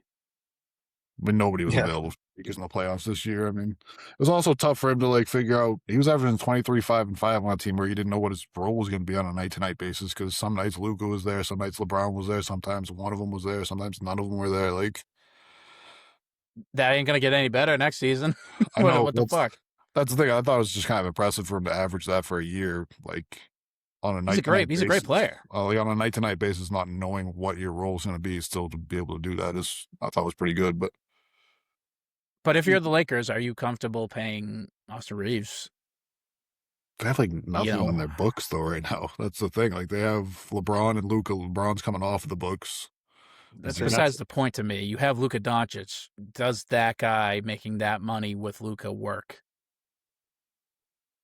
It is tough. You definitely need. I don't know. Yeah, you definitely would rather someone that's better defense, but 100%, I see that. I definitely see that. I mean, like, Luka is he's a player that you need to build a specific team around him, and Austin doesn't fit that specific role. But at the same time, you also need scoring, and like, nobody else on that team can fucking score other than Austin. Well, there's a real way that Austin Reeves and Luka Doncic work together. Like, I think they work together. It's just like, if you have your biggest contracts are those two guys, what else can you give them around them that's going to make you compete with like the Spurs or the Thunder or the Timberwolves or the Nuggets, or like, yeah, for sure, because they're not beating any of those teams with just those two and like the cadre of retreads they have out there. Yeah, you'd have to hit it. You'd have to hit like timing with rookies and stuff well, but the Lakers don't really ever have anyone that they drafted on their roster. Yeah, and they're not gonna have good draft picks because they have Luka. Just naturally, they're not gonna be able to lose enough games, to kind of build through the draft, which is what the NBA wants you to do. Well, who knows? But with these new flattened odds that we were just talking about, I mean, if you have a shot at a top 5 pick, even if you didn't make if you just missed the playoffs, or if you were play-in team, even play-in teams make that. So like, who knows? Maybe they just are a play-in team with Luka, and they still get a top. They're not. Pick. I mean, you never know. A couple injuries, you never know. They won like 53 games this year with like a running rotation of. Well, if you get rid of, is Luka playing? I don't know if LeBron's not there next year too, though. Shout out JJ Redick. JJ Redick seems just like a good coach too. Right. I just think that they're too talented with Luka and JJ to have any like sort of we're banking on draft to build out our team. They're going to need to do something here on the fly in free agency and trades to kind of, hope to get Luka competing for the championship in his prime again. Yeah, no, I see that. And I don't know if Austin Reed's getting the max or whatever. Yeah, if they'll rig it for any team, they'll rig it for the Lakers though. If they fall out of the playoffs, they'd get a good pick somehow. I mean, they essentially did rig it. Yeah, like exactly. I guess not ultimately for the Mavs, but like ipso facto for the Lakers. True. Like, hey, well, I guess not. That came after. But anyways, yeah. So they flatten the odds. I don't know. It's I'm anti-tank, so I guess any step in this direction, we'll see if it works. But at the same time, like you said, there's a sunset on this thing in 2027. You said so. That's like. I think so, around that time. 2 years of this. And no, it takes effect with the 2027 NBA draft and runs through 2029 draft, yeah. So, like, It's still only 2 years, so, like, nobody's really going to see any of the punishments of this. It's like, there's the punishment of you can't pick top 5 3 years in a row, but, like, it's going to get renewed because nobody's going to see any of these punishments, the long-term punishments of it, by 2029. Unless they're counting these. Well, I mean, the Wizards could see it. If they're counting these drafts towards it, then yeah. But if they're only counting the drafts going forwards towards that punishment, then... Yeah, are they grandfathering people in that? Yeah, like you're saying, that'd be kind of crappy. But it's also fucked up, too, because, like, hey, if I trade for, like, the Wizards' first overall pick, and I picked in the top 5, then that ends up being a top 5 pick, I don't get that pick. And it's like, that's not my fault that they sucked and they were a top 5 pick, and I made that trade for that. Like, that's one of the only team like that voted against this was the Grizzlies because, like, they have, like, people's picks going forward. And, like, we suck. We're getting top 5 picks. And they suck, and we have their pick, too. And now we're going to get fucked because of it, But that's interesting in a team building or, like, we're not going to see so much more trades where it's like, hey, we'll send you our picks for the next 4 years for, like, Kyrie Irving. You're not going to see that many deals made like that anymore because, one, the picks just straight up aren't that valuable. And you might get stuck with nothing. Yeah. So it's a wide sweeping change. It's going to be more impactful than we think. We don't know how it's played out. Does that lead to more like stagnancy in the trade market then? If you're not trading picks, like trading players for players, usually, like you don't see a lot of trades straight up for player. Like usually there's like because there's a money aspect, right? There's money aspects, but like there's also like picks involved. Like, hey, this player's better than this player, but the money's right for if we do them together and shit like that. So like if you're not gonna be able to be moving picks as much, then it's gonna be like how many more? Is this gonna stagnate the trade market, which is kind of one of the most fun parts of the NBA season is when you start getting that trade deadline. We see some weird fucking shit happen. Yeah, I mean. I get it. I understand what you're saying. The part of the allure of the NBA is being like, hey, we could see some crazy fucking teams like Kyrie Irving, James Harden, Kevin Durant get rolled out. Probably not going to see that much anymore where it's just like players trying to, we'll trade you a aging asset for picks. Like you might not see that much, which is definitely an allure and a part of the reason why you get a lot of people watch the league. But I don't know. It's kind of miserable to watch the Washington Wizards on a nightly basis. So if we can get any amount of competitiveness out of them, because of this, then I think it's probably good. There's also some of it where it's like, hey, even the Wizards, if they wanted to be competitive, couldn't be competitive. That team not this year, but last year that team was so fucking bad. Like, it doesn't matter how. Next year, there's no excuse. No. Maybe people will be held more accountable organization wise because of this. Who knows? Because like it could be a negative. Who knows? I guess we'll just have to see how it works out. One thing's for sure is that every GM's job just got a lot harder. It really, really matters who your GM is now. Yeah, because now you can't just rely on an incompetent GM to keep getting you good picks. Like, because now if you're in that lottery system for 3 straight years, like you can start getting punished for that. Well, it's that on top of the new CBA. Well, not so new anymore, but like, the aprons. The aprons. You need a real savvy GM, which thank Christ we do. It's funny because all the GMs that are going to get punished by this ones were all the GMs that sucked, and I've just been in the lottery all the time anyway. So it's like, what's the Pelicans got? A former player? Used to play for the Pistons. Dumars. Oh, Jesus Joe Christ. Dumars. Yeah, Joe Dumars. Oh, that poor guy. He's getting you better update that resume, my man. That's so crazy to make a fucking trade for your fucking first round pick the next year and be like, it's not about this year. Like, what the fuck is it about, dude? I don't understand. We'll see. We'll see how that plays out.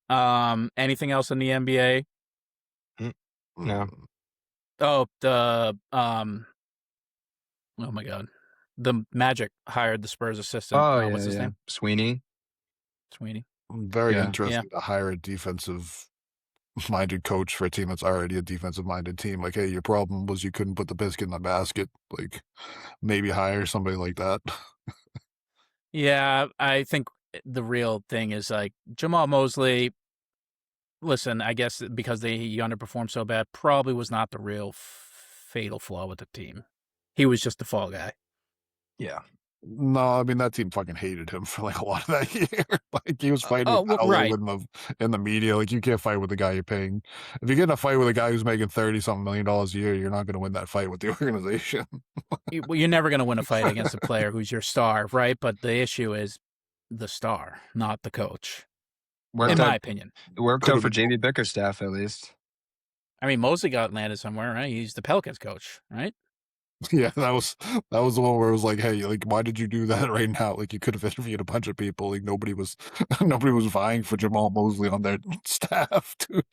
Like, it would be real interesting though, because I think the Pelicans are going to be better than this season. We'll see. They might be. Depends on what Dumars thinks about Zion. Depends what Zion thinks about Zion, to be honest. Well. It actually really depends on what the rest of the league thinks about Zion. Dude, what if the Thunder send a bunch of picks the Pelicans' way? I would like that for Zion's career. I would hate that as a fan of the Celtics. Wait, what was it? What if the Thunder get Zion? What are they giving up? A bunch of picks, dog. They have like 15 picks. And Chet for Zion, who says no? I'm sorry, what? Chet for Zion, who says no? You're getting the same performance in the finals as you would either way. So, what do you mean same performance in the finals? One's been twice. Well, been once and won one. The other hasn't played in the playoffs in 3 seasons. I don't think he's ever played the playoffs. He played a play-in the play-in, which doesn't count as the playoffs for some reason. Oh yeah, that was last year, right? I'm just saying, Game 7. Would you rather had Zion Williamson or Chet Holmgren in this Game 7 we just watched? Because that's a loser's pick, dude. One might not play, and one shouldn't have played. I mean, Zion, when he can fucking score, but yeah, he just is not available as much as he should be. But he does average like 26 a game, and he's like he's good at crashing the boards too. Not but there is like a he can be a solid power forward on a good team. But I just don't think the Thunder should ever go for him because he doesn't shoot, and that was the Thunder's Achilles heel for this year. And last year it was a problem too. They just got away with it. Definitely fair. I mean, no, the Thunder's problem was that they didn't have anybody who could score reliably anywhere on the court. They just had they either had SGA score For Either sure, it's that long series. two. Yeah, in that series, yeah, for sure. Like they were injured and all that, but like all year long, like they had a problem shooting the 3-ball, and like when you go up against the Spurs, you need to be able to shoot the 3-ball. All year long, the team to finish with the best record in the NBA had a problem. Yeah, like you're just that good. Otherwise, that it doesn't matter. Like that defense was unbelievable, and they turned you over so much that you didn't need to shoot the 3.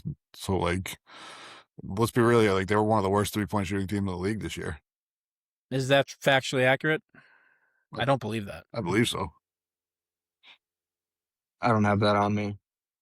I mean, Shea is not the best 3-point shooter in the league. I know that, but I think otherwise, that's literally how they score like 50% of their baskets. It's not fucking Chet back to the basket beating you down the post, I'll tell you that, or Hartenstein. It's like AJ and fucking Isaiah Joe and Yeah, it's death by a million threes. Lou Dort sometimes. Yeah.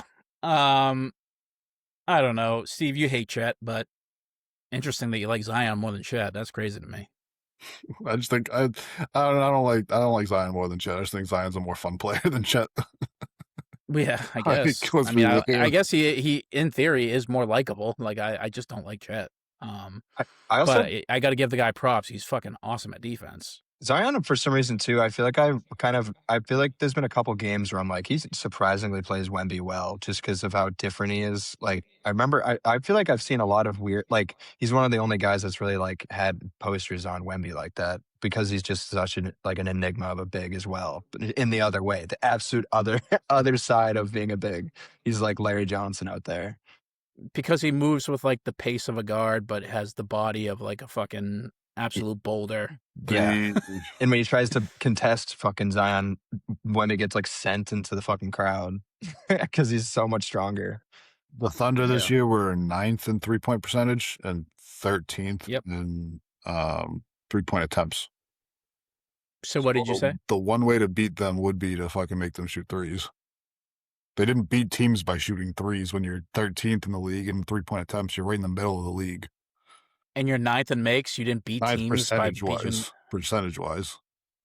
So if you're 13th in attempts and you're 9th in percentage, then you're not taking enough threes. Like, let me just put it this way: they shoot the ball more than half the league from 3. A lot more than half the league from 3. There's 30 make teams in the league, so those makes and 21 better than 21 other teams. And you tell me they don't beat teams by shooting the ball? Yeah, they don't beat teams by shooting the ball. They've never beat teams by shooting the ball. Like that's just not how they play. They beat teams with their defense. That's just absurd to me. Anyways, go ahead. What else are we talking about? You're wrong. They shoot the ball. Jacob, the numbers guy. More than half the league, and they make you're right in the top middle 10. of the league in attempts per game. And he's not right in the middle of the league. They're better than half the league. They're better than 17 out of the 30 teams. That's better than half the league. There's 30 teams, so you're better than 2 more than half the league. So you're right in the middle of the league in 3-point attempt rate.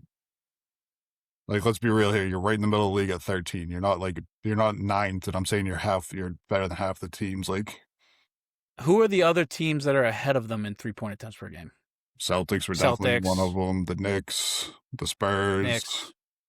The Spurs were. That's interesting. For sure. I don't even have to look that up, and I know the Spurs were because we just said a guy took 7.5 a game for the Spurs in that series. So, yeah, especially because they're big and shoot too.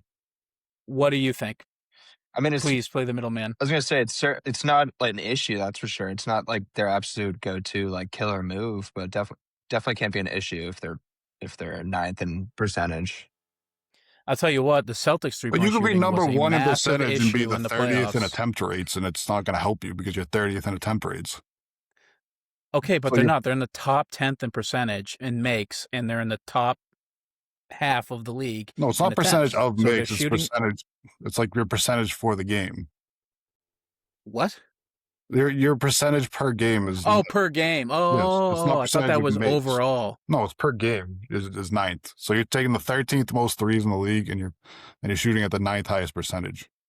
Well, what's their season average with the three points? That's what it was. 36.5%, which was 9th in the league for percentage. I mean, well, you're not beating teams all the time with threes. You're beating them sometimes with threes, but you also have Shea, who's a mid-range killer. You have J-Dub, who doesn't shoot the three like that. He shoots a lot he didn't play this year. Okay, well, so then you're relying on Caruso, who's what, your knockdown 3-point shooter? Like, he's certainly not an isolation, take you in the paint guy. Yeah, but he doesn't hit threes either. So their problem this year is that they needed shooters. Like, you play Lou against Dort out there. Like, he's a nobody. You can just clog the paint for against Shea. Like, you play against Alex Caruso, you clog the paint against Shea. Like, they need another shooter on that team. Well, yeah, and unfortunately, he had a soleus calf issue and couldn't play in the series. AJ Mitchell. Yeah, you just need another shooter. That's also that when AJ Mitchell's not playing, that you can actually have somebody out there to fucking spread the floor for Shea. They don't need another shooter. They need a guy like J-Dub who can get his own bucket when the shots don't fall. Well, if they have another shooter, then everything opens up for J-Dub and Shea. So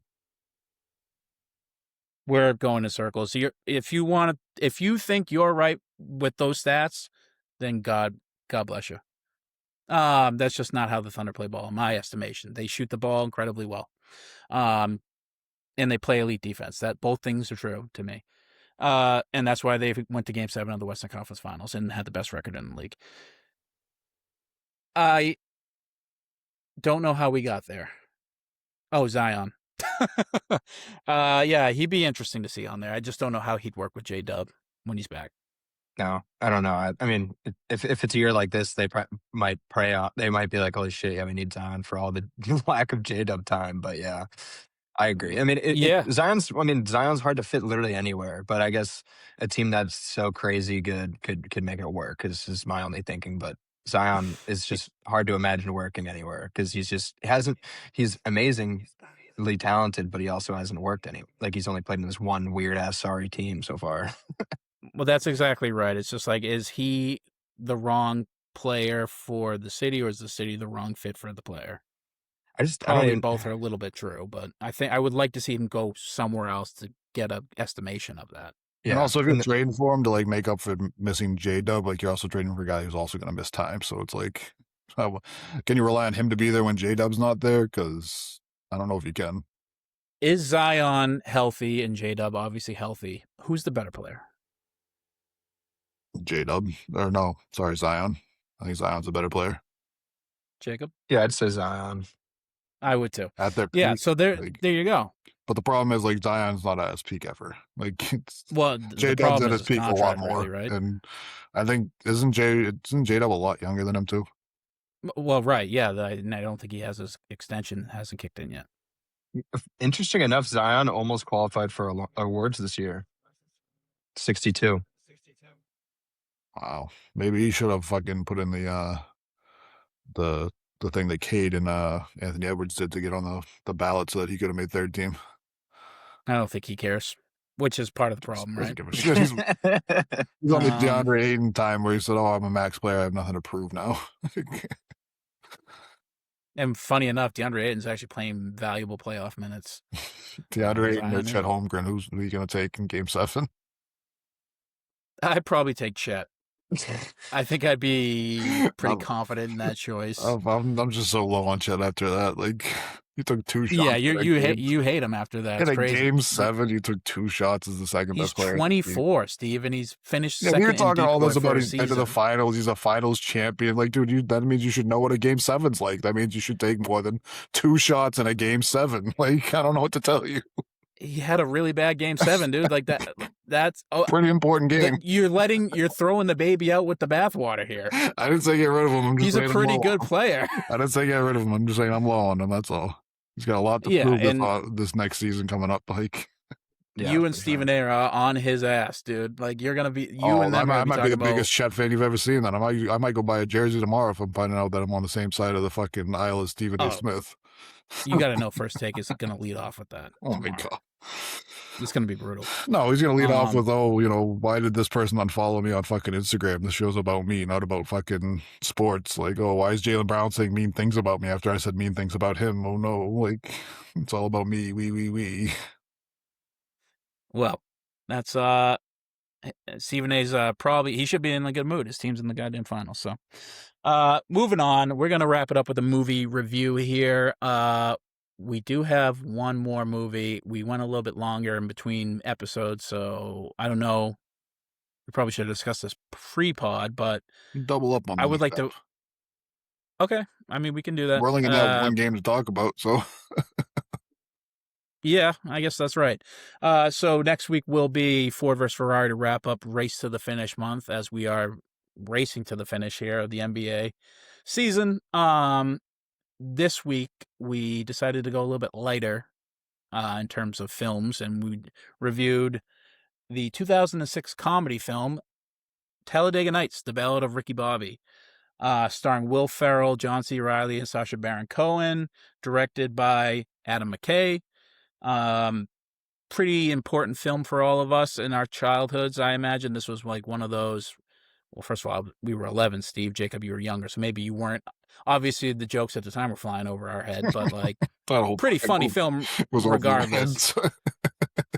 Yeah, but it wasn't though. Like, and I guess we'll talk about it more in the review. The jokes were, listen, there's some interesting pointed commentary and some clever jokes, but most of those jokes are pretty straightforward, crass. Like, oh yeah, I'm on fire, Ricky Bobby, and he's in his underwear with a fucking racing helmet on, running around the track. Like, you don't have to be a fucking 30-year-old satirist to understand that that's funny. Anyhow, Ricky Bobby is a dim-witted but dominant NASCAR superstar, and when flamboyant French Formula One champion Jean Girard arrives to upend American stock car racing, Ricky loses his nerve, his wife, his career, his friends, and his sense of self.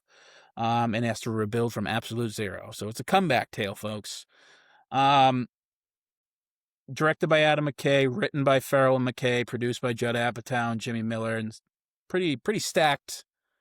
This movie is often considered in a triumvirate with Ferrell. This one is Step Brothers. It's Anchorman or The Nice Guys, one of those two. McKay directed Anchorman. So that makes sense if it would be that one. But this is right in the prime of Will Ferrell's run. I think I've seen this in theaters when it first came out. I think I saw this with my mom or my grandmother or somebody. But guys, what did you think? Talladega Nights. That was a really good movie. I mean, I forgot how good that movie was. I love his Chevelle that he's driving around in, that fucking black and gold one with the fucking cougar in it. Like, it was the stupid shit, and like how none of it makes sense, and it's all just making fun of everything. Like, there's three guys racing on the same fucking team, and they all have different sponsors and different cars. Like, that's not how that works. Like, they'd all be driving the same sponsored cars. Oh my god. Is that how that works? I honestly don't know. Yeah, like you have your main sponsors, and they all pay for their ads on your car, so you'd all be driving basically the same car. But they in NASCAR, and I don't watch it, I'm not a fan. They're all different color scheme cars, right? They're all like, and there's like one different. Listen, I know one, like, let's just say Ricky Bobby is Wonder Bread, Cal Naughton is Old Spice. But like, if they're on the same team, you're saying that one car is the Wonder Bread car and the other one is the Old Spice car, but Wonder Bread is also on that car. They would and Old Spice is on the other one. Both of their cars would basically be like the same. They might be a little bit different color schemes, but like Wonder Bread would have a sponsorship with that whole racing crew. So every car would have Wonder Bread on the hood. Or like if it was Old Spice was their sponsor, Old Spice would be on all the hoods. You wouldn't have like a Perrier car, which was Sacha Baron Cohen's team. Yeah. And then an Old Spice car, and then a Wonder Bread car. Like, you guys wouldn't all be on the same team, because like the sponsors would be like, what the fuck am I paying for? One car out of three? Like, it was very... Interestingly enough, this movie is sort of a play on it. Like, it definitely pokes it.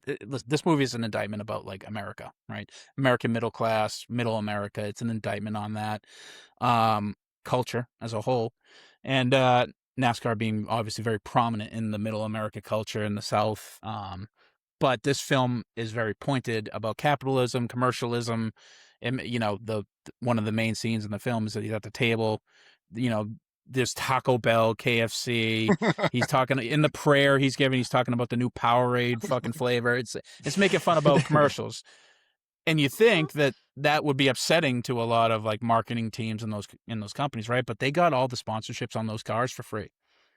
Yeah. You know, they didn't use actual they did use actual cars, but they got the sponsorships in the films for free because honestly, it's pretty Sponsors are genius. like, It's probably fuck it. Like, I want to buy that Powerade fucking jacket he has. That thing is fucking sick. I looked into well, it. it's just like it's free advertising, right?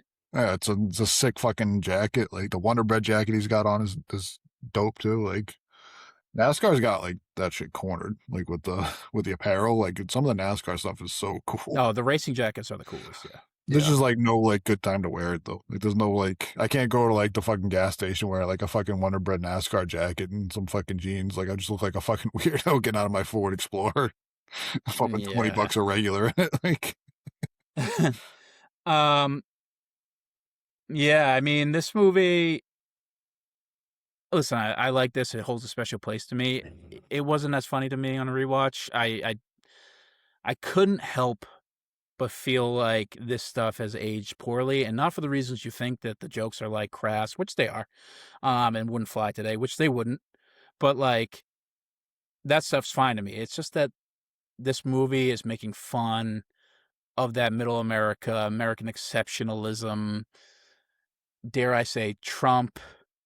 Like all the stuff that sort of became what Trump is, and that's like now in 2026 America, we're sort of like beholden to that group of people who, by the way, are as goofy or as whatever you want to call it, dumb or whatever. Like we are kind of beholden to those people as a minority majority, really, and it's just not so funny to me I definitely anymore. see that. A lot of like the gay jokes, like they weren't funny to me anymore. It's like when I was a kid, it's like, oh, that's funny, and then you grow up and you're like, no. Yeah. I mean, like them kissing at the end was like, all right, like yeah, that's not that funny. But like I guess when Sacha tried to go in for a kiss again, he's like, no, that's okay. I thought that was all right. It was at least funny to see. Like I like laughing at the people that are like the announcers like being like uncomfortable. Like I like laughing at them. That's for sure. Yeah, that at least still held up. To imagine an openly gay NASCAR driver and having the sport have to deal with that is a funny idea because just that how much they'd hate it. I mean, we tried it with a black race car driver, right? And they fucking didn't go that well. Didn't take too kindly to him. He's still racing too. Well, right, because he's probably very good at his job, but it's just like, you know, but I forget his name already. Bubba but like, Wallace. Bubba Wallace, yeah, they left like a fucking noose in his garage. Yeah, yeah. Listen, it's all fun and jokes, but like these people have real power and they're like empowered, dare I say. It's just, you know. Yeah, that's not the best parts about America to me. No. Yeah, I can at least laugh at their stupidity though. But the clips of like the family clips the family time clips were pretty awesome on like clips, the moments, like anytime the scenes. Yeah, the scenes. Anytime that Molly Shannon lady popped up too. Oh my god! She's hilarious, dude. I was dying anytime she came on, like with the whole like vibration part, dude. And then when she was like being wicked, like at the end of this, when she's just done with her husband, like with that guy just like kissing him and stuff, I was like, what the? She was sneaky the funniest part of the film. I was dying laughing when she's like, "Oh, you have really nice teeth." Yeah, and then exactly. Just like she's progressively like kisses him on the cheek and like starts kissing. She's very funny in the film. Yeah, man. McKay's writing, he wrote this, obviously. He's a very good screenwriter, and he's funny, too. To me, people love Anchorman. Anchorman is very funny. It's funnier than this film, in my opinion, too. But, like, his writing got much better to me over the course of time. Then you got, from this, you got The Other Guys, you got The Big Short, where that's, like, exceptional writing. Then he goes to Vice. And what's the movie with Leo? Don't Look Up. The writing gets just markedly better. This is of its time, right? Like this is making fun of American exceptionalism in 2006 when George W. Bush had his lowest approval ratings. It's like it's very much of its time. So if I guess don't there's shoot that. Big Red, then fuck you. Yeah, like what's the funniest joke to you in this film? It wasn't like a one-time joke. one thing that the Molly character, obviously, but also John C. Reilly just not understanding why Will Ferrell would be pissed at him kind of got me a little. Yeah, that got me. That's really just funny, called him like the next day to hang out, and he's like, "Dude, what? You just ruined my life. Like, what the like that." That ongoing little thing had me going. I don't know. And Ferrell playing the straight man, he's like, I don't even. It's like you having power over me. Like you're sucking me back in. It's like it's pretty good. Like that day, he thinks his wife's like, I want you to be my best man. He's like, we're gonna get married next week. I want you to be. He's like, why would I ever fucking do that? Yeah. And you're coming. Well, I think one of the underrated things that made me laugh was when he's talking to him about how like the house is haunted and shit like that. When John C. Reilly's talking to Will Ferrell, and then they get off the phone, and then you hear like the voice in the back. He's like, "What the fuck?" He's got a fucking banana. Like the whole time you think he's like, "Oh, he's just like a fucking dumb guy that thinks the house is haunted." And he's like, "There's no way." And then all of a sudden, like you hear the voice, like, "Oh fuck, his house is haunted." I just thought that got me every time. I don't know why. I really enjoyed the stuff with the dad. I thought the dad was very funny. I got his name here. So Gary Cole. I think that guy's just. I think he's Uncle Rico. Yeah. So like he's very funny, and he's good in this movie too. Yeah, when he's like when he like repeats the phrase he said to him, he's like, "What are you? I was fucking high, dude. What the fuck are you talking about?" I don't remember that at all. Second. Yeah.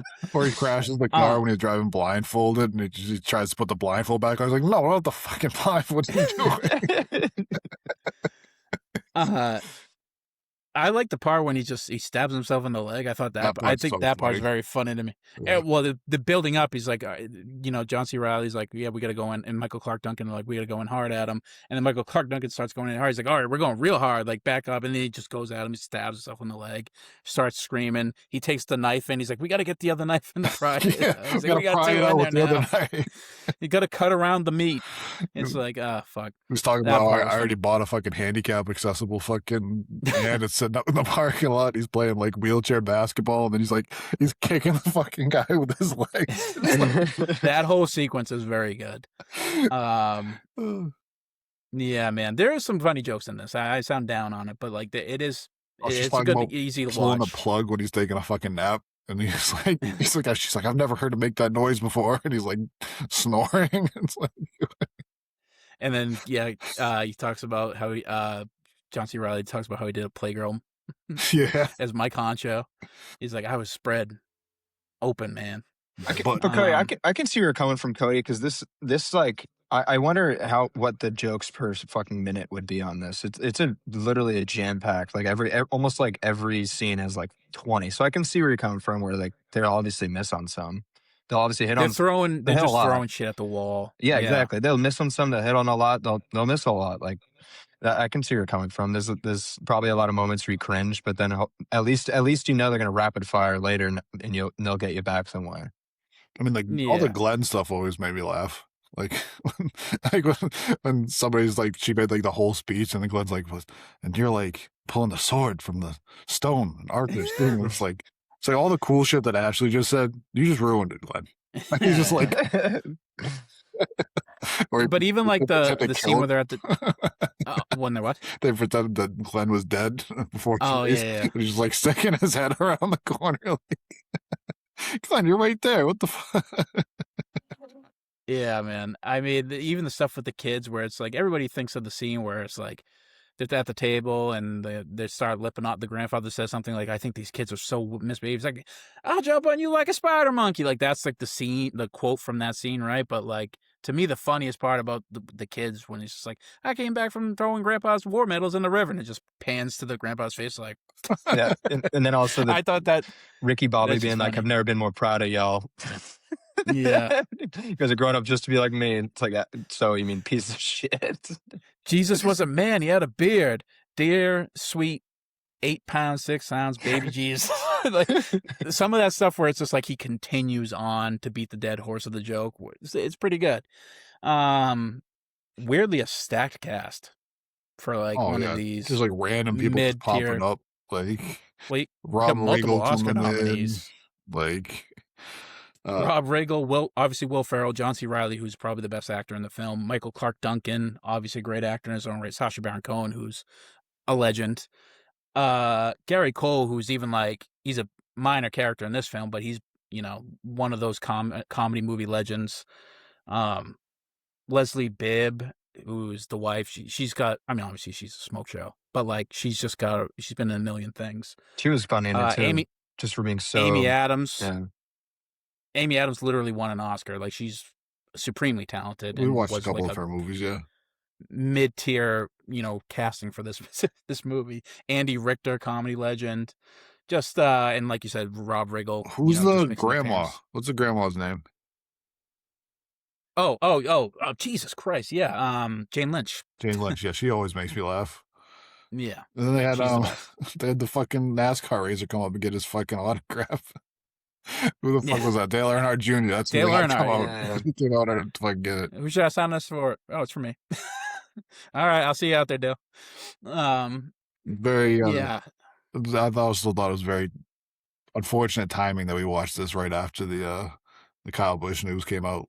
Yeah, that's something I wanted to tie it into. Like Kyle Busch, the car, the Me car, he rode in an actual race in that car, in the Daytona 499 or whatever. He actually drove a real NASCAR race in that. Unfortunately, the recent news, he passed away 2 weeks ago or a week and a half ago. 41, pneumonia that turned into sepsis. Just really freaky, fast too, tragic, like really fast, tragic shit. Widely considered one of the best to ever race. Yeah, I didn't. Do you know he was big? Because I don't know. I didn't know anything about NASCAR growing up, but I knew his name, and I knew that he was like the bad boy of racing. It felt like, at least. I always just remember him getting into scuffles on ESPN, and he'd win, and he was kind of he seemed like the heel of the which everyone needs, and it probably made it way more entertaining in general. But I knew that name, him and like Gordon, and yeah, he was always up there. I just saw a video the other day of compilation of his comms talking with his like race chiefs and like fucking cursing out fucking guys and like, I'm gonna fuck him up after this fucking race is over. Tell his chief to meet me at the fucking corner. Like he was about that life. Like he was great. And you'd see him fight later on for sure. Yeah, he'd take the fucking helmet off and everything. He didn't give a fuck. I'm sorry, I got that mixed up.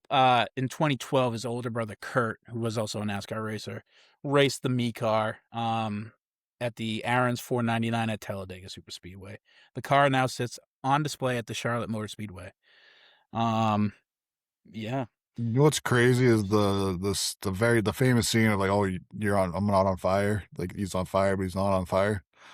Like that's based off of like methanol fires, which like are literal invisible fires that happen sometimes in NASCAR. Where like, no, I've heard of that. Yeah, the guy that looks like there's nothing happening, but he's burning up, and it burns like hotter than like anything else. So that's like crazy. Like, there's no actual substance on him. It's just like the residual stuff that is burning him still. It's like it burns, but you don't see flames because of like it's methanol burning. It's just it burns. It's super heated, yeah. And like guys in NASCAR have caught on fire doing that, and like I have to get put out, and like so like them making a scene out of that. I'm sure like some NASCAR drivers probably didn't appreciate that, but yeah, I mean, 11 days before he passed, not to end on such a sad note, but 11 days before he passed, he was finishing 8th at the Watkins Glens, one of his best results of the season so far. And 6 days before that, he won a truck series at Dover. And after that, he was asked why the winning moments never get old, and he said, because you never know when the last one is.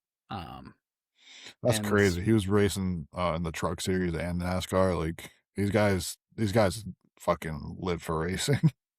That's right. They live to race, and he lived to race. And you get that throughout the course of this film, that feeling that like he does it because he loves to do it, not because he wants to be first. He does it because he, win or lose or draw, he just wants to go fast. Yeah, man. Sad stuff.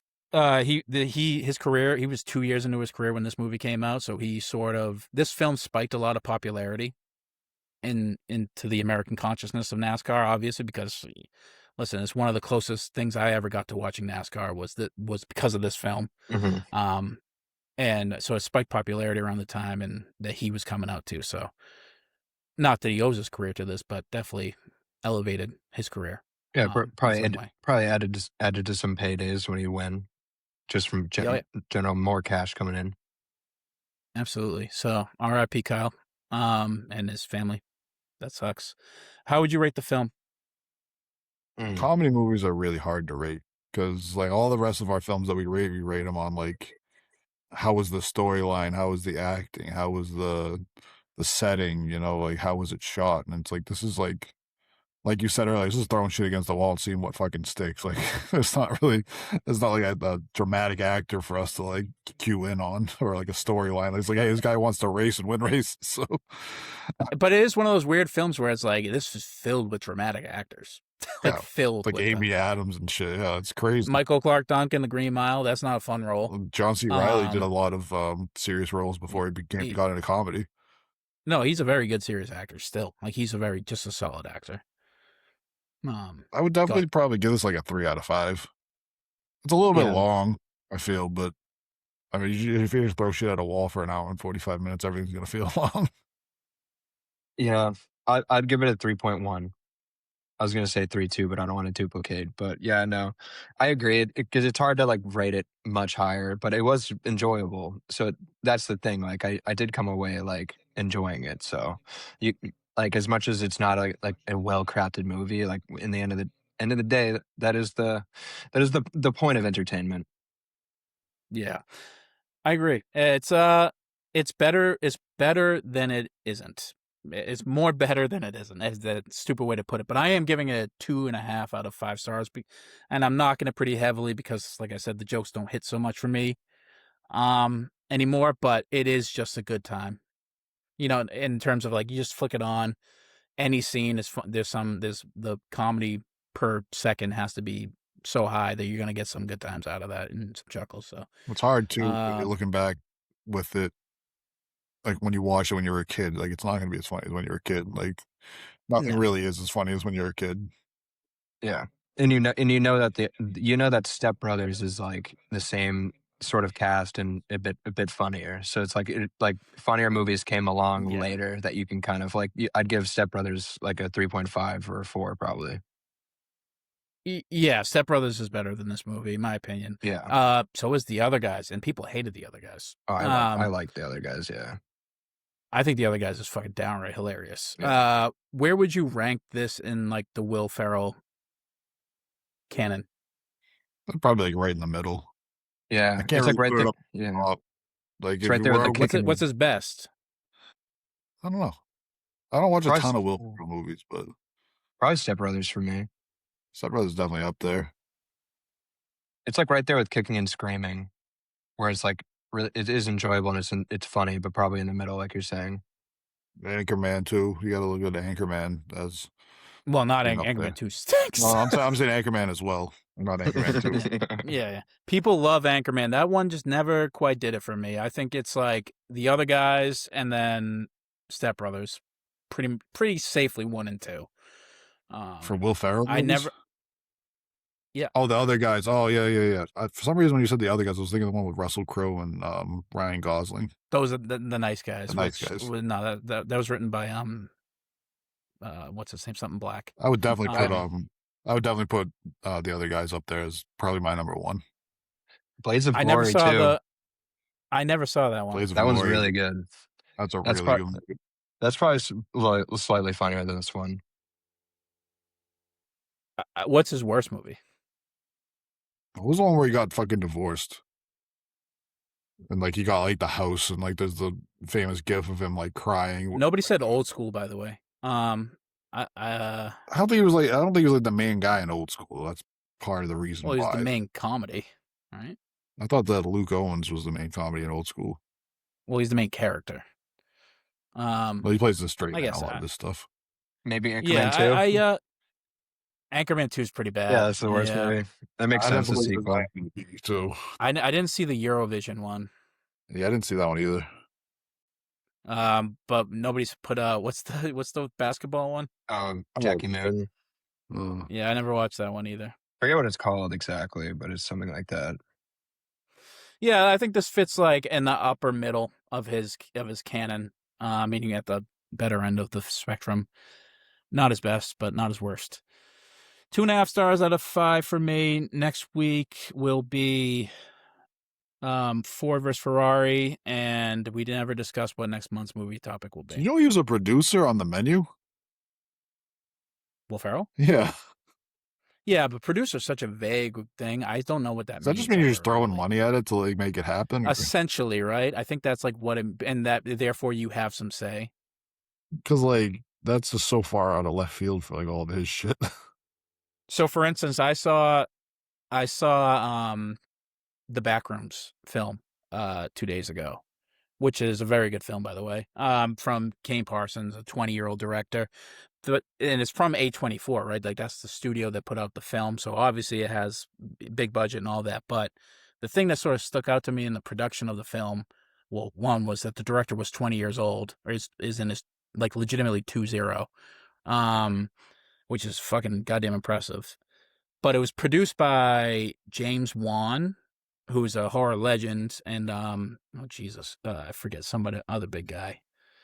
Oh Christ! Oh Osgood Perkins, who's been in a lot of directing. He's a horror legend in Hollywood, and he directed Longlegs, all this stuff. So he's a horror legend too. And I thought, like, what does that mean? But like, I think it means that they're able to help guide the screenplay and the directing to be like what maybe works, what maybe doesn't work from their experience. I think that's probably what that means.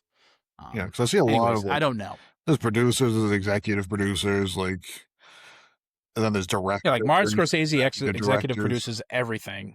Like, I don't know what that means though. Executive directors versus directors. It's like I don't know any of this really. There's so many titles in Hollywood. It's all just a money funneling scheme. That's all it really is. I swear, half of Hollywood is. We'll figure out what next month will be, anyways. But we'll just leave you with Ford versus Ferrari for now. So, guys, I don't have anything else unless you do. I'm sad for basketball season end. So let's hoping for 7 games, one way or another. Yeah. You know. Yeah, I mean, at least you know the series will be neck and neck if it's 7, not a blowout, which would be disappointing.